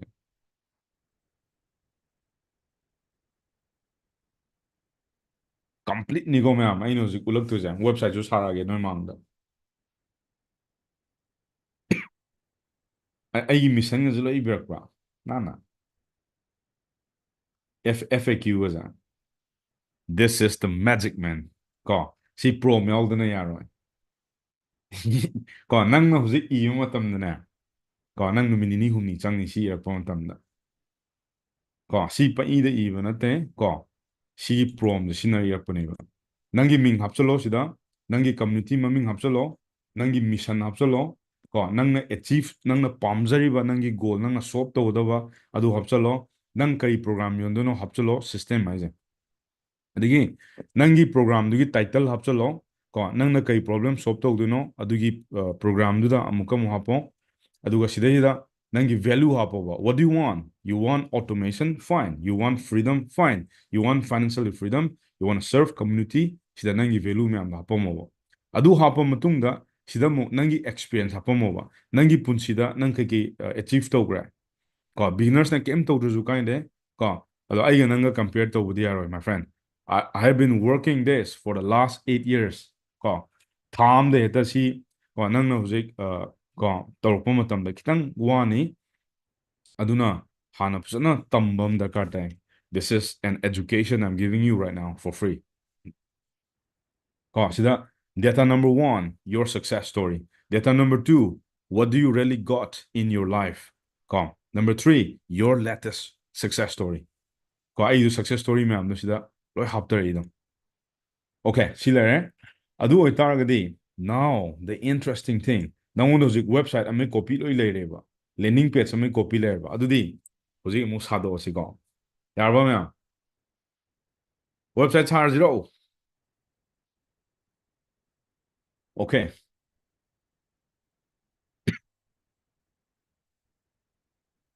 Okay. Yes. Awesome. Sarsi. Go. YouTube kong muzu. Go. Noise haningagadi. Go. Let's go. Ana. Yare. Adu itar si lo. TagMango de lo. TagMango sida hoji service ki page na sida yung over. Ko, this is service page. Aduga sida create a blank service page na habra. Ko, sida numbers we are pura blank tegi, but I'll not do for blank. I'll choose this. Design am same over. Beginners na scratch size habdo tawunu matam mangani. Ko, website ama sa matam da hana ready-made template kumba ama shino over. Ado ID kitang black kumza kara pami because I love black. Ko, but I don't like pinky colour ꯀꯣ ꯁꯤ ꯈꯤꯇꯪ ꯅꯨꯄꯤ ꯆꯪꯉꯤ ꯃꯌꯥꯝ ꯑꯗꯣ ꯑꯩꯈꯣꯏ ꯅꯨꯄꯥꯅꯤ ꯅꯨꯄꯥ ꯂꯩꯗꯅ ꯅꯨꯄꯥꯒꯤꯗꯤ ꯕ꯭ꯂꯦꯛ ꯑꯣꯏꯅ ꯈꯜꯂꯁꯤꯀꯣ ꯕ꯭ꯂꯦꯛꯇ ꯂꯦꯠꯁ ꯒꯣ ꯐꯣꯔ ꯕ꯭ꯂꯦꯛ ꯀꯣ ꯑꯩꯈꯣꯏ ꯍꯦꯔꯣ ꯃꯌꯥꯝ ꯕ꯭ꯂꯦꯛꯇ ꯇꯧꯁꯤ ꯄꯤꯡꯁꯤꯅ ꯅꯨꯄꯤꯅ ꯈꯟꯖꯔꯁꯅꯣꯕ ꯑꯃ ꯍꯦꯛꯇ ꯈꯜꯂꯨ ꯌꯥꯏ ꯑꯗꯣ ꯑꯩ ꯕ꯭ꯂꯦꯛ ꯈꯜꯂꯒꯦ ꯃꯌꯥꯝ ꯀꯣ ꯕ꯭ꯂꯦꯛ ꯂꯤꯠꯂꯕꯅꯤꯅ ꯕ꯭ꯂꯦꯛ ꯈꯜꯂꯒꯦ ꯁꯤ ꯈꯜꯂꯒꯦ ꯃꯌꯥꯝ ꯁꯤꯗ ꯌꯦꯡꯉꯣ ꯕꯤꯒꯤꯅꯔꯁ ꯕꯤꯜꯗꯔ ꯍꯥꯏꯕ ꯑꯃꯒ ꯑꯦꯗꯚꯥꯟꯁ ꯕꯤꯜꯗꯔ ꯑꯃ ꯍꯥꯏꯕ ꯑꯃ ꯂꯩꯌꯦꯕ ꯏꯐ ꯌꯨ ꯑꯥꯔ ꯕꯤꯒꯤꯅꯔ ꯀꯣ ꯌꯥꯝ ꯍꯩꯕ ꯁꯥꯔꯨꯅꯨ ꯕꯤꯒꯤꯅꯔ ꯈꯜꯂꯨ ꯏꯟꯇꯔꯃꯤꯗꯤꯌꯦꯠ ꯑꯣꯏꯔꯒꯅ ꯀꯣ ꯕꯤꯒꯤꯅꯔ ꯈꯜꯂꯨ ꯅꯪꯅ ꯌꯥꯝ ꯄ꯭ꯔꯣ ꯑꯣꯏꯈꯤ ꯇꯥꯔꯕ ꯗꯤꯖꯥꯏꯅꯤꯡ ꯌꯥꯝ ꯍꯩꯈꯤ ꯇꯥꯔꯕ ꯑꯦꯗꯚꯥꯟꯁ ꯈꯜꯂꯣ ꯑꯗꯣ ꯉꯁꯤꯗꯤ ꯕꯤꯒꯤꯅꯔꯁ ꯌꯥꯝ ꯌꯥꯝꯕꯅꯤꯅ I'll go for beginners builder ꯀꯣ ꯑꯗꯣ ꯁꯤꯗꯩꯗ next ꯆꯠꯂꯣ ꯁꯤꯗ ꯌꯦꯡꯉꯣꯕ ꯅꯪ ꯉꯁꯥꯏ ꯁꯥꯈꯤꯕ ꯄ꯭ꯔꯣꯒ꯭ꯔꯥꯝꯗꯣ ꯁꯤꯒ ꯂꯤꯡ ꯇꯧꯒꯗꯕ ꯉꯁꯥꯏ ꯅꯪꯅ ꯑꯃ ꯁꯥꯈꯤꯕꯗꯣ ꯑꯩꯅ 7 days challenge with AI marketing for my Manipuri student ꯀꯥꯏꯅ ꯑꯃ ꯁꯥꯈꯤꯗ꯭ꯔꯥ ꯁꯔꯚꯤꯁ ꯑꯃ ꯁꯥꯈꯤꯗ꯭ꯔꯣ ꯑꯗꯨꯏꯗꯨꯒ ꯂꯤꯡ ꯇꯧꯒꯗꯕ ꯌꯥꯔꯕ ꯁꯤ ꯀ꯭ꯂꯤꯛ ꯇꯧꯔꯝꯃꯣ ꯌꯥꯝ ꯂꯥꯏꯀꯣ ꯍꯧꯖꯤꯛ ꯂꯣꯏꯁꯤꯜꯂꯒꯦ 1 2 3 go ꯀꯣ ꯊꯣꯛꯂꯛꯑꯅꯤ ꯍꯧꯖꯤꯛ ꯕꯨꯝ ꯀꯣ ꯁꯤ ꯅꯪ website ꯂꯣꯏꯔꯕꯅꯤ This is your complete website ꯅꯪꯅ ꯁꯥꯕ ꯁꯨꯃꯥꯏꯅ ꯄ꯭ꯔꯣꯐꯦꯁꯅꯦꯜ ꯇꯥꯕ ꯁꯨꯡꯉꯝ ꯉꯝꯃꯣꯏ ꯀꯣ ꯍꯧꯖꯤꯛ ꯂꯣꯏ ꯍꯥꯞꯆꯜꯂꯛꯑꯒꯦꯕ ꯑꯁ ꯑꯩ ꯁꯤ ꯀꯃꯥꯏꯅ ꯏꯗꯣꯏꯅꯣ ꯍꯥꯏꯗ꯭ꯔꯥ ꯀꯣ ꯍꯥꯏꯗ꯭ꯔꯣ ꯁꯤ ꯀꯃꯥꯏꯅ ꯁꯦꯝꯗꯣꯛꯇꯣꯏꯅꯣꯅ This is called ꯑꯍꯥꯟꯕꯩꯁꯦ ꯀꯩ ꯀꯧꯏ ꯅꯪꯒꯤ ꯍꯦꯗꯂꯥꯏꯟꯗꯣ ꯁꯤ ꯍꯦꯗꯂꯥꯏꯟꯁꯦ ꯀꯥꯏꯗ ꯁꯦꯝꯗꯣꯔꯛꯀꯅꯤ ChatGPT-ꯗꯒꯤ ꯑꯩꯅ ꯉꯁꯥꯏ ꯁꯦꯝꯖꯈꯤꯕꯗꯣ ꯄ꯭ꯔꯤ ꯍꯦꯗꯂꯥꯏꯟ ꯍꯥꯏꯕ꯭ꯔꯥ ꯁꯤ ꯍꯥꯟꯅ ꯀꯣꯄꯤ ꯇꯧꯔꯣ ꯃꯦꯟ ꯍꯦꯗꯂꯥꯏꯟꯁꯦ join the 7 days challenge ꯁꯤ ꯀꯣꯄꯤ ꯇꯧꯔꯣ ꯑꯗꯨꯒ ꯁꯤ ꯋꯦꯕꯁꯥꯏꯠꯇ ꯂꯥꯛꯑꯣ ꯑꯍꯥꯟꯕꯩꯁꯦ ꯁꯤ ꯕꯪ ꯂꯥꯎ ꯀꯣꯄꯤ ꯇꯧꯁꯜꯂꯣ ꯄꯦꯁ ꯇꯧꯔꯣ ꯕꯪ ꯂꯣꯏꯔꯦꯀꯣ ꯑꯗꯨ ꯀꯂꯔꯁꯦ ꯈꯤꯇꯪ ꯑꯩ ꯐꯖꯕ ꯋꯥꯠꯂꯦ ꯈꯤꯇꯪ ꯐꯖꯕꯁꯨ ꯑꯃꯨꯛ ꯄꯥꯝꯃꯤ ꯃꯌꯥꯝ ꯉꯥꯏꯍꯥꯛꯇꯪꯁꯤꯗꯀꯣ ꯑꯩꯁꯦ ꯑꯗꯨꯅ ꯁꯤ ꯆꯦꯂꯦꯟꯖꯁꯦ ꯑꯣꯟꯊꯣꯛꯑꯝꯃꯒꯦ ꯀꯣ ꯑꯗ ꯁꯨꯃꯥꯏꯅ ꯂꯩꯔꯦ ꯁꯤꯃ Join the 7 days AI marketing challenge ꯍꯥꯏꯔꯒ by ꯍꯥꯏꯔ ꯁꯤꯗ ꯑꯩ ꯃꯤꯡ ꯑꯣꯟꯊꯣꯛꯑꯒꯦ ꯀꯣ by Thokchom ꯀꯣ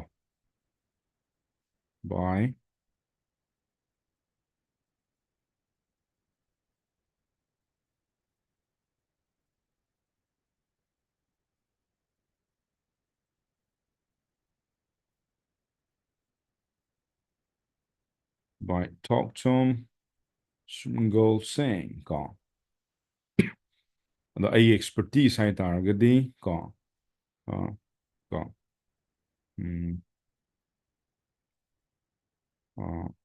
entrepreneur ꯀꯥꯏ ꯍꯥꯏꯖꯤꯜꯂꯁꯦꯕ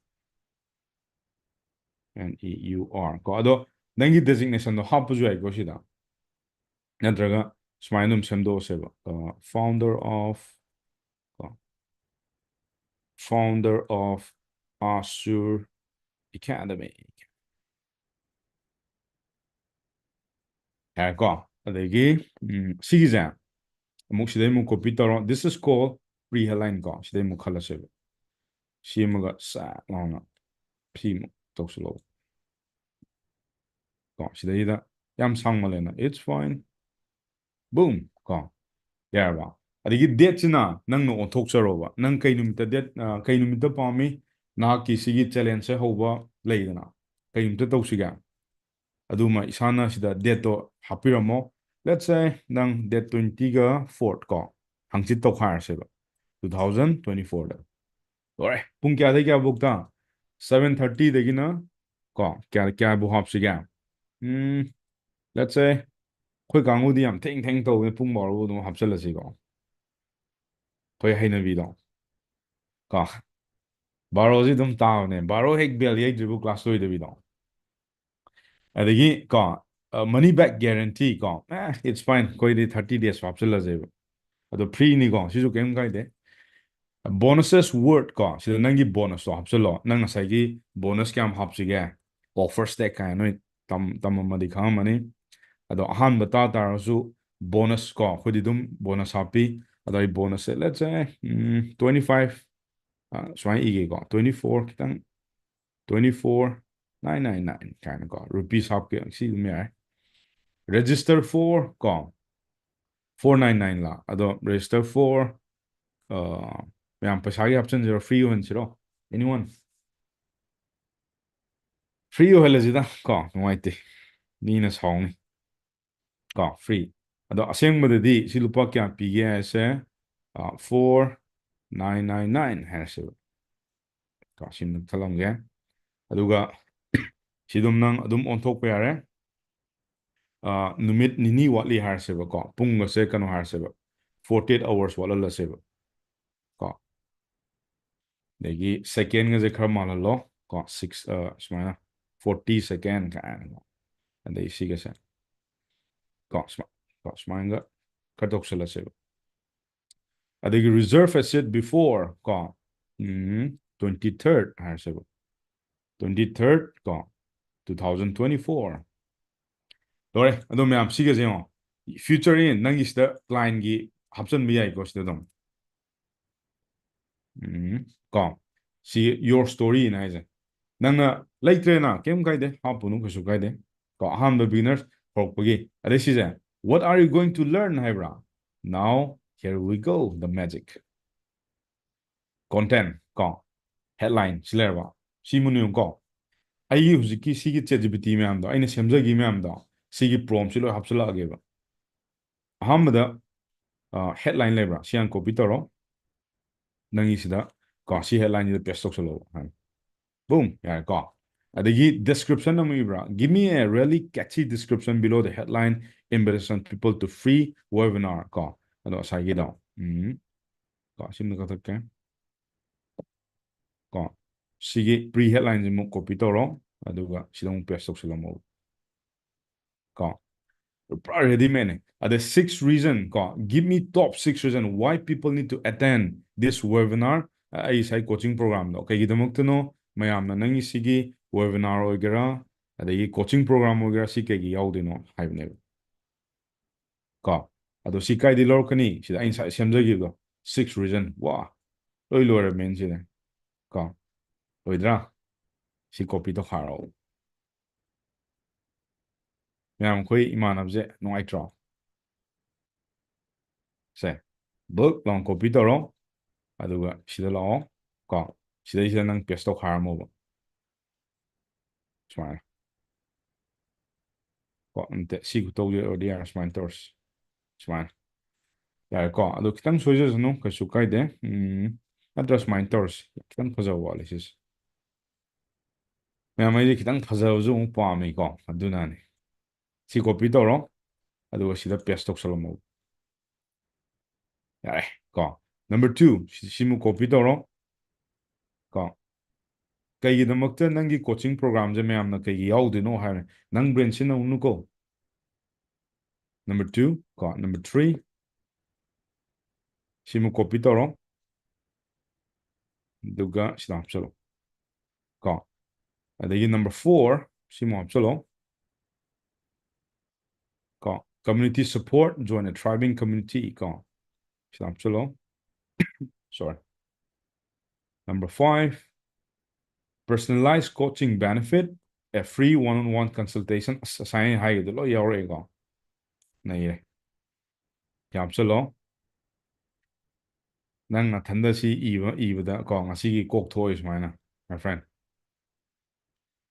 ꯑꯗꯣ ꯁꯤ ꯅꯝꯕꯔ 6 ꯀꯣ ꯁꯤ ꯀꯣꯄꯤ ꯇꯧꯔꯣ ꯑꯗꯨꯒ ꯁꯤꯗ ꯍꯥꯞꯆꯜꯂꯛꯑꯣ ꯑꯣꯀꯦ all of you ꯀꯣ ꯍꯧꯖꯤꯛꯐꯥꯎ ꯁꯤ ꯒ꯭ꯌꯥꯟ ꯇꯥꯔꯤꯕ 6 reason ꯀꯃꯥꯏꯅ ꯏꯔꯛꯏꯅꯣ ꯍꯥꯏꯁꯦ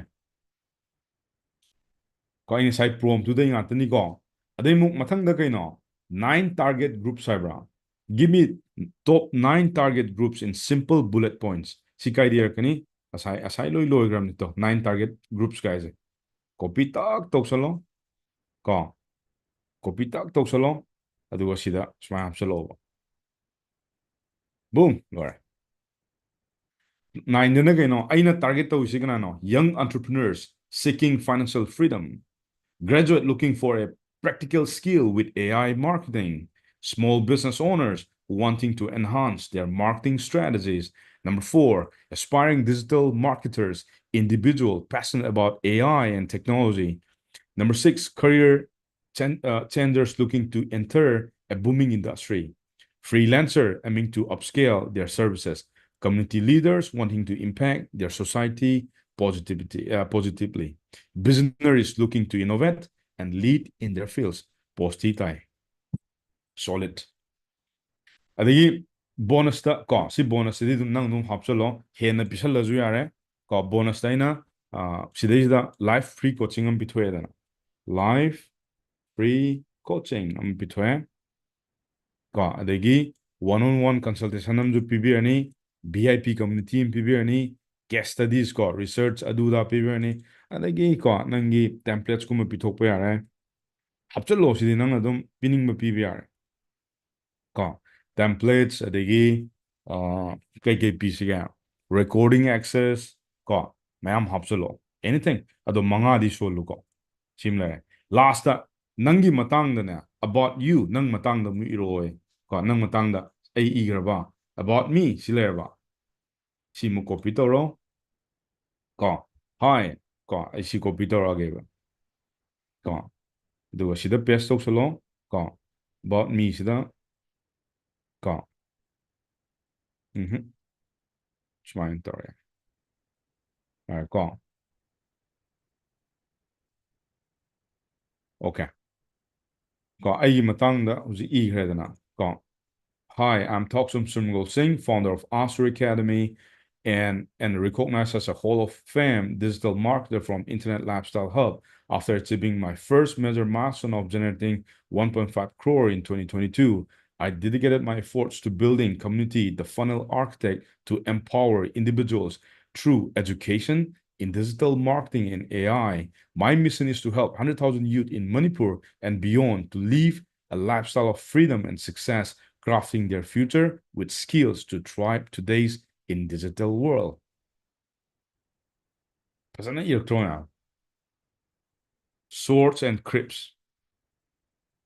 Prompt nandigo nang zik prompt to yam fazana khangbom da kartai season same time da. Ko adu itardi website tapsala se. Yar ko. FAQ do dum yar si FAQ horen ko na apsalak se last si am lai. Okay, adu itardi akoi sigi kano je sinar je hamda website to lo. Sida what are you going to learn haibra? Nang sigi program sida kari tam asagi nang 6 reason do si apsalo kaisa kra to 6 reason je aham da kaino expert lead training sima copy toro aduga sida hapsala mo wadal ko yarba adi si mu kai de hapakani sida mo hapo si asamos bang ko si copy toro aduga sida paste tok salo ko dore zero expert lead training ko second mu siam sira smaya yung ko structure success part ma'am siam phase go structure success part as a strategy ni go siam timoroi ko sida number 1 kan sman tomo sina khar post ai number 2 ga na ko number 2 ga ai sina khar yeng manoi 1 2 option okay edigi kanu mo hapsalo ko si mo hapsalo our proven 5 pillar of success your guiding journey guys si mo hapo sida best up ko yarba yam khar kamala ba maltron. This is a professional copywriting ko copywriting hujik matam da kitang yam nana smart oina ige hai tarde you need to have a better prompt ko number 3 ko sida number 3 ko smile ko kilare degi mate ma iramo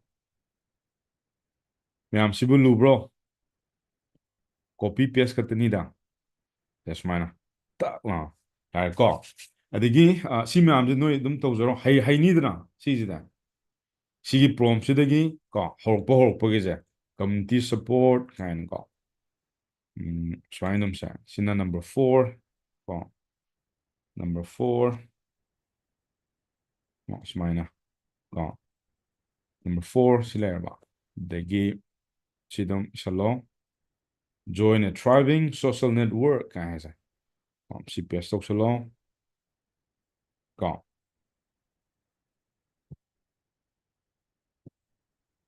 okay and dagi Number 5 ꯇ ꯑꯃꯨꯛ ꯀꯅꯥꯅꯣ E7 number 5 ꯇ personal coaching number 5 personal coaching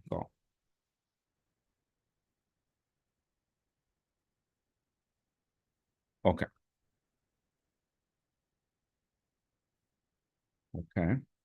number 6 ꯇ Washington ꯌꯦꯡꯒꯦ benefits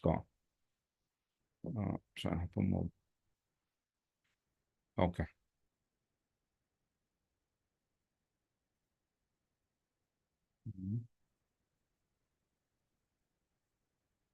okay aduga sina number 6 ꯇ real results ꯑꯩꯈꯣꯏꯗꯤ ꯑꯁꯦꯡꯕ results ꯑꯣꯏꯅ ꯄꯤꯊꯁꯦꯕ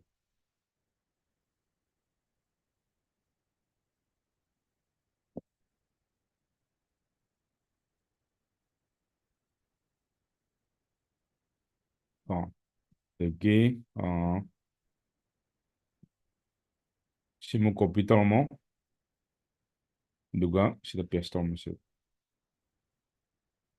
okay ꯑꯗꯨ ꯃꯌꯥꯝ ꯁꯤꯒꯤ ꯃꯆꯥ ꯃꯆꯥ ꯁꯤꯕꯨꯗꯤ ꯑꯗꯨꯝ delete ꯇꯧꯕ ꯑꯗꯨꯝ ꯂꯣꯏ ꯌꯥꯖꯔꯦꯗꯅ ꯍꯣꯔꯦꯟ ꯁꯨꯃꯥꯏꯅ ꯇꯧꯔꯒ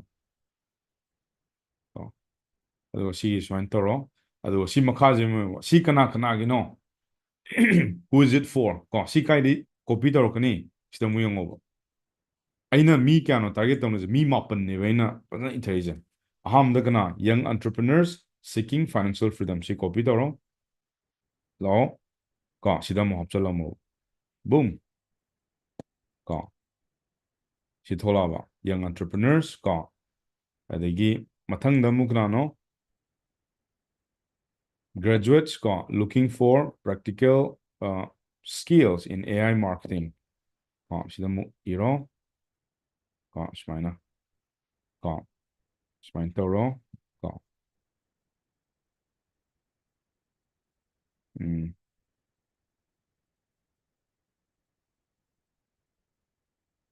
young entrepreneurs harse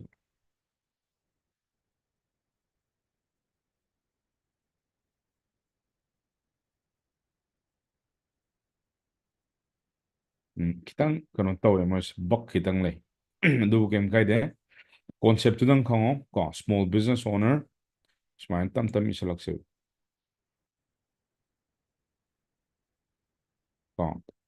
ado ai simtang sep tawge horen mangidana ba okay aduga refresh macha amtang tawthoke okay all right ma'am si kitang change tawkram join the 7 days AI marketing challenge si lere aina semjagibdo si loi lere dana si loi semdokpa yari si su yare smaina si smaina takma si asoibaga taklong tho save tawba kawdaba awesome adi si gasa young entrepreneurs young entrepreneurs nꯠꯇ꯭ꯔꯒ ꯁꯤ ꯄꯨꯂꯞ copy ꯇꯧꯔꯣꯅꯦ ꯌꯥꯔꯦ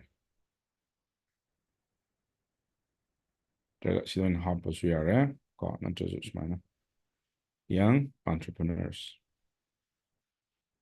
and EURS ꯑꯗꯒꯤ ꯁꯤꯒꯁꯦ graduate ꯑꯍꯨꯝ ꯁꯨꯕꯗ ꯑꯃꯨꯛ ꯁꯤꯗꯩ ꯑꯃꯨꯛ ꯂꯥꯛꯑꯣ aspiring digital marketers ꯁꯤꯃꯨꯛ copy ꯇꯧꯔꯣ ꯑꯗꯨꯒ ꯁꯤꯗ ꯑꯃꯨꯛ ꯍꯥꯞꯆꯜꯂꯣ boom media buyer sina nangna target tawba nangi market ki miduni sida mo hapchalo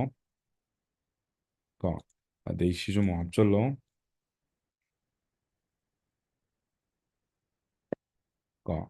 last ta si mo hapchalo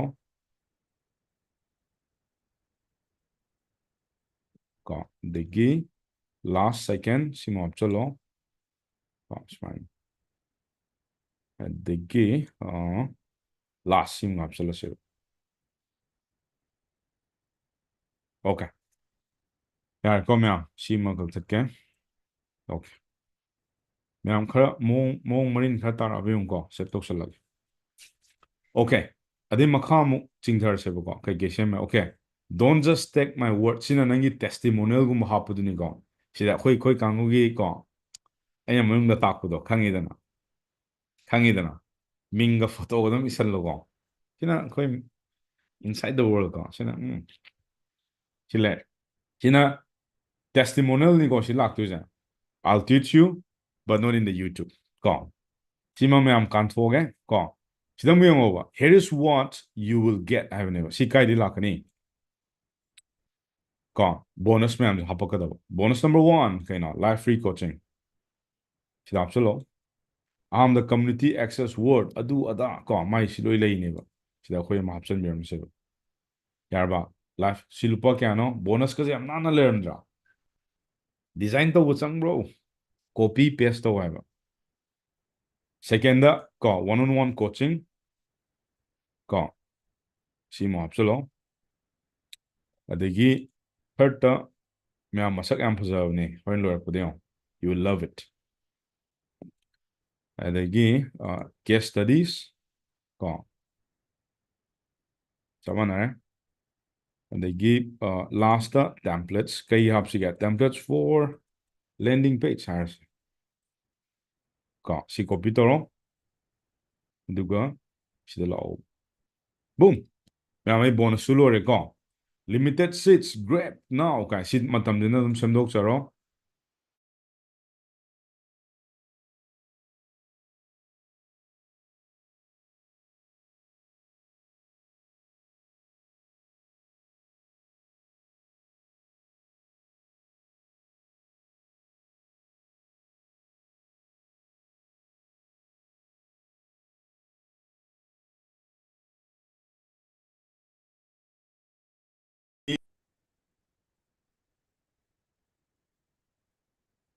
okay ꯁꯤ ꯇꯧꯔꯤꯀꯥꯟꯗ ꯁꯤ ꯇꯧꯔꯁꯦꯕ ꯁꯤꯅ ꯀꯩꯅꯣ ꯑꯩꯒꯤ ꯃꯇꯥꯡꯗꯅꯤꯀꯣ about me ꯍꯥꯏꯁꯦ ꯀꯥꯏꯗꯩ ꯂꯥꯛꯀꯅꯤ ꯁꯤꯒꯤꯁꯦ ꯀꯣꯄꯤ ꯇꯧꯔꯣ ꯀꯣ ꯉꯁꯥꯏ ChatGPT ꯗ ꯑꯩꯒꯤ ꯃꯇꯥꯡꯗ ꯏꯈꯤꯕꯗꯣ ꯁꯤ ꯀꯣꯄꯤ ꯇꯧꯔꯣ ꯀꯣ about me and my mission ꯁꯤ ꯍꯥꯟꯅ ꯀꯣꯄꯤ ꯇꯧꯔꯣ ꯀꯣ ꯑꯗꯨꯒ ꯁꯤꯗꯅꯦ ꯁꯤꯁꯤꯃ ꯍꯥꯟꯅ ꯁꯨꯃꯥꯏꯅ ꯄꯦꯁ ꯇꯧꯁꯜꯂꯝꯃꯨ ꯀꯣ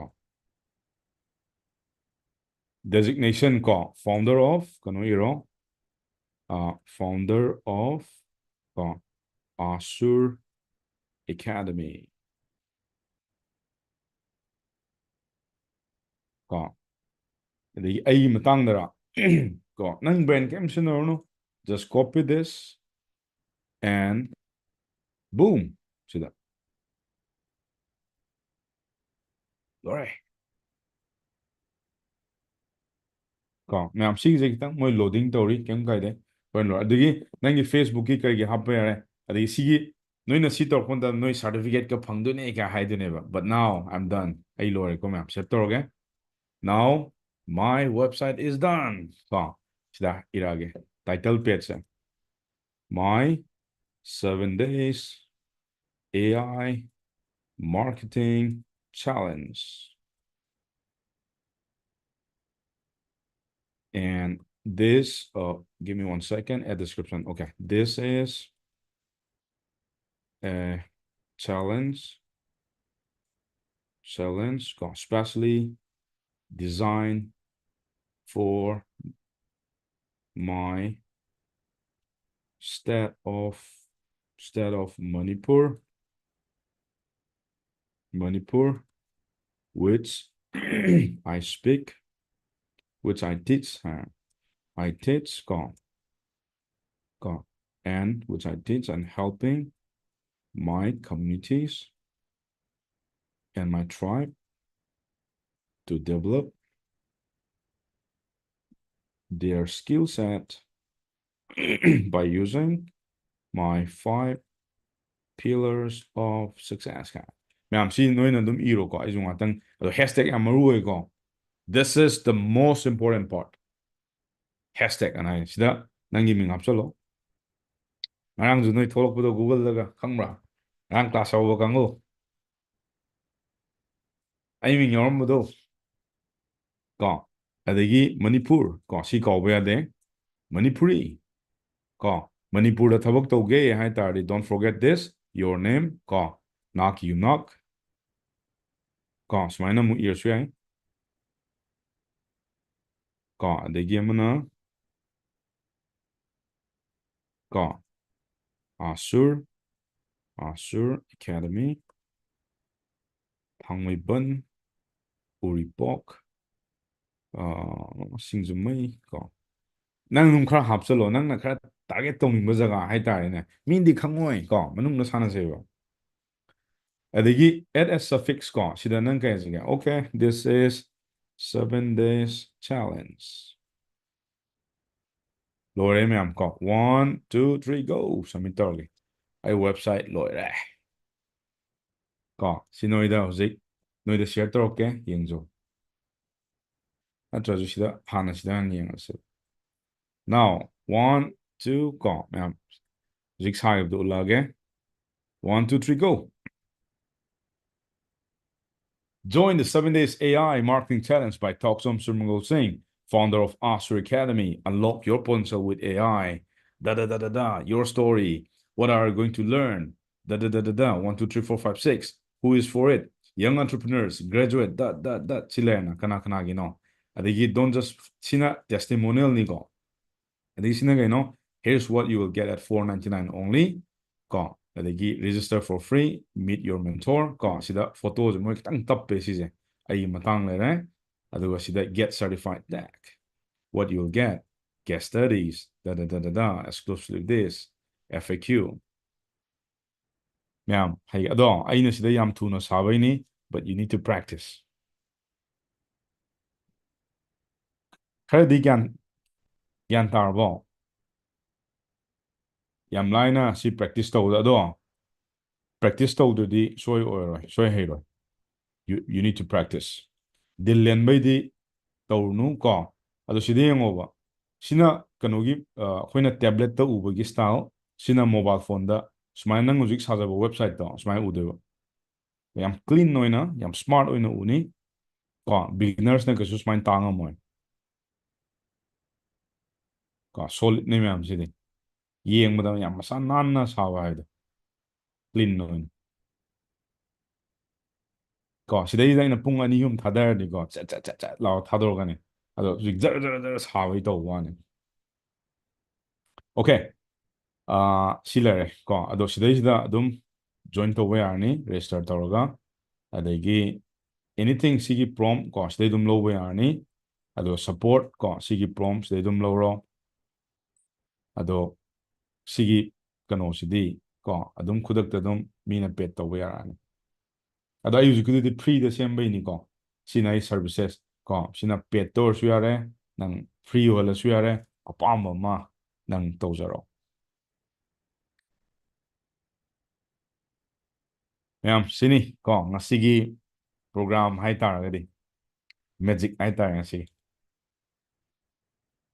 ꯑꯗꯣ ꯑꯩ ꯑꯃꯨꯛꯇꯪꯒ ꯔꯤꯃꯥꯏꯟ ꯇꯧꯔꯝꯒꯦ ꯃꯌꯥꯝ ꯌꯦꯡꯉꯣ ꯁꯣ ꯗ ꯐꯥꯔꯁ ꯊꯤꯡ ꯄ꯭ꯔꯗꯛ ꯑꯃ ꯂꯩꯒꯗꯕ ꯀꯣ ꯕꯤꯒꯤꯅꯔꯁ ꯑꯃꯅ ꯍꯧꯔꯛꯄ ꯃꯇꯝꯗ ꯑꯁ ꯑꯩꯗꯤ ꯑꯗꯨꯁꯨ ꯁꯥꯗꯦ ꯑꯗꯥꯁꯨ ꯁꯥꯗꯦ ꯇꯣꯛꯑꯕꯅꯤꯀꯣ ꯑꯗꯨꯃ ꯑꯃꯇꯪ ꯂꯩꯌꯣꯕ ꯋꯦꯕꯁꯥꯏꯠ ꯑꯃꯗꯅꯦ ꯄꯦꯟ ꯑꯃ ꯍꯥꯞꯆꯜꯂꯣꯕ ꯑꯗꯨ ꯍꯥꯟꯅ ꯌꯣꯟꯕ ꯇꯝꯃꯨ ꯋꯥꯟꯁ ꯑꯗꯨ ꯌꯣꯟꯕ ꯃꯇꯝ ꯍꯦꯛ ꯅꯪꯒꯤ ꯄꯨꯟꯁꯤꯒꯤ ꯑꯍꯥꯟꯕ ꯄ꯭ꯔꯗꯛ ꯑꯃ ꯌꯣꯜꯂꯛꯄ ꯃꯇꯝꯗ ꯁ꯭ꯋꯤꯠ ꯁ꯭ꯄꯣꯠ ꯑꯣꯐ ꯃꯥꯔꯀꯦꯇꯤꯡ ꯅꯪ ꯍꯩꯔꯛꯀꯅꯤ ꯏꯟꯇꯔꯅꯦꯠꯇ ꯄ꯭ꯔꯗꯛ ꯑꯃꯕꯨꯛ ꯌꯣꯟꯗꯅ ꯀꯣ ꯃꯄꯨꯟꯁꯤꯒꯤ ꯃꯥꯔꯀꯦꯇꯤꯡ ꯇꯧꯔꯝꯈꯤꯔꯣꯏꯗꯧꯅꯤ ꯁꯤꯃ ꯑꯩ ꯍꯥꯏꯕꯤꯒꯦ ꯏꯟꯇꯔꯅꯦꯠꯁꯤꯗ ꯄ꯭ꯔꯗꯛ ꯑꯃꯕꯨꯛ ꯌꯣꯟꯗ꯭ꯔꯤꯕ ꯃꯤꯗꯣ ꯃꯥꯔꯀꯦꯇꯤꯡ ꯁꯣꯏ ꯍꯩꯔꯝꯃꯣꯏ ꯏꯟꯇꯔꯅꯦꯠꯀꯤ ꯑꯥꯏ ꯀꯦꯟ ꯒꯦꯔꯦꯟꯇꯤ ꯌꯨ ꯀꯩ ꯍꯩꯗꯣꯏꯅꯣ I started from my career from building a website ꯀꯣ ꯋꯦꯕꯁꯥꯏꯠ ꯁꯥꯕꯗ ꯑꯩ ꯀꯔꯤꯌꯔ ꯍꯧꯔꯛꯈꯤꯕ ꯑꯗꯨꯗꯩ ꯄ꯭ꯔꯗꯛ ꯑꯃ ꯍꯥꯞꯆꯟꯈꯤꯕ ꯀꯣ ꯄ꯭ꯔꯗꯛꯇꯣ ꯍꯥꯞꯄ ꯀꯥꯟꯗ ꯑꯇꯣꯞꯄ ꯑꯦꯖꯦꯟꯁꯤꯗ ꯑꯩ ꯅꯦꯛꯏꯀꯣ ꯃꯇꯝꯗꯨꯗ ꯂꯨꯄꯥ 8,000 ꯄꯤ ꯀꯩꯅꯣꯗ 2016 17ꯒꯤ ꯋꯥꯔꯤꯅꯤ ꯑꯗꯣ ꯋꯦꯕꯁꯥꯏꯠꯁꯦ ꯁꯥꯕ ꯂꯣꯏ ꯑꯩ ꯍꯩꯇ꯭ꯔꯦꯕ ꯀꯃꯥꯏꯅ ꯇꯧꯔ ꯃꯥꯔꯀꯦꯠꯇ ꯌꯣꯟꯗꯣꯏꯅꯣ ꯑꯦꯖꯦꯟꯁꯤ ꯄꯣꯠ ꯌꯣꯟꯕ ꯉꯝꯗꯦ ꯊꯥ ꯑꯃꯗ ꯑꯗꯨꯝ ꯄꯩꯁꯥ ꯂꯩꯇ ꯄꯤꯕꯗ ꯑꯗꯨꯝ ꯂꯣꯏꯁꯟꯈ꯭ꯔꯦ ꯑꯗꯨꯅ ꯅꯣꯏꯅ ꯍꯧꯖꯤꯛ ꯑꯩꯒꯤ ꯁꯤꯒꯤ ꯀ꯭ꯂꯥꯁꯁꯤꯗ ꯌꯥꯎꯕꯤ ꯇꯥꯔꯒꯗꯤ ꯀꯣ ꯄ꯭ꯔꯗꯛ ꯏꯠ ꯗꯖꯟ ꯃꯦꯇꯔ ꯍꯧꯔꯛꯄ ꯃꯇꯝꯗ ꯑꯃ ꯍꯦꯛꯇ ꯍꯥꯞꯄꯣ ꯅꯪ ꯍꯧꯖꯤꯛꯀꯤ ꯑꯗꯨꯃꯥꯏꯅ ꯑꯩꯅ ꯁꯥꯖꯕꯗꯣ ꯄ꯭ꯔꯗꯛ ꯑꯃ ꯍꯥꯞꯆꯤꯜꯂꯣ ꯍꯥꯞꯄꯤꯕ ꯄ꯭ꯔꯗꯛꯇꯣ ꯏꯟꯇꯔꯅꯦꯠꯇ ꯀꯃꯥꯏꯅ ꯌꯣꯜꯂꯛꯇꯣꯏꯅꯣ ꯍꯥꯏꯕꯒꯤ ꯃꯥꯏ ꯄ꯭ꯔꯣꯁꯦꯁꯇꯣ ꯑꯗꯨꯇꯪ ꯈꯪꯉꯣꯕ ꯁꯤ ꯄ꯭ꯔꯗꯛꯁꯤꯗꯤ ꯑꯦꯅꯤ ꯍꯥꯞꯄ ꯌꯥꯏ ꯍꯥꯏꯕ ꯊꯥꯖꯧ ꯑꯩ ꯍꯥꯏꯁꯦ ꯃꯥꯒꯤ ꯄ꯭ꯔꯣꯁꯦꯁꯇꯨꯕꯨ ꯅꯪ ꯈꯪꯍꯧꯔꯕ worldꯒꯤ ꯅꯪ any product ama hapchal adum yonba haidrobani. You only need what? Product am lero, product ahum thokna khaido ko khar tangba ma khar hongba ma middle ama si ma khaido. Adem na kaino nang na yondori mi je kanano si khangdong ni. See a you need to build a system. Without system, you can't sell in the internet. I'm telling you in your face right now. You need to build a system. See systems have a internet tabak toge you need to build a system 100%. Aino huzik taido free dani adusino go within 1 month product yonaba hono YouTube to anywhere no in a platform the ying sunu go this is just go when you just start your career paisa amta ting dana si aina takchari ba steps apply to khangre na result ro I free the takpigi amo go if you guys are clear go ma'am are you guys clear uh ado community manungda pini ko ngasidi myam loi public ore community akhoi join tawba ai academy manungda leiba mi gaida sigi prom sidi pini adubu nungti regular laktaba mi dadi sima ayawjara aduga youtube ta yengbiba myam ko khoi chino myama aizu haijisni if you really wanted to learn this kind of mind-blowing stuff you need to join this community Answer Academy. I promise you we'll grow like a rocket. We're planning something. We're on mission to help 100,000 youth to teach you the modern new way of education to develop your skill set, and then you'll be financially freedom after some time. But I know it will take some time, like at least like 6 to 1 year. But aina ma haijabado kitang passion nam lebiu khang khar kalu nangi first campaign you will fail no doubt ahan banangi punsi ahan ba campaign da adu success hoye industry standard ta 99.91% gatani go success hoye da nangi first product adu dagi fail hoye adu dagi nang improvise store kadaba adu improvise to dragadi yaroi aduna saina pizza giba idea the planning the product adikadore marketing list prospecting sales and money step myam no khango ko adu khangdana my friend you'll fail affiliate marketing togera amount togera ani togera it has a discipline it has a principle it has a formula if you don't understand the formula how can you win this game that's impossible so mayam ko adudi koi YouTube family da ingbiba mayama ko ai sigidi kanazarge do makhada noina si community je yawning taradi I'll put the link below to this video. You can join our community and also you can reach out to our community head manager called Lanchenbi. She is there to help you at any time. So appreciate it. YouTube thing, thank you, thank you everyone. Take care.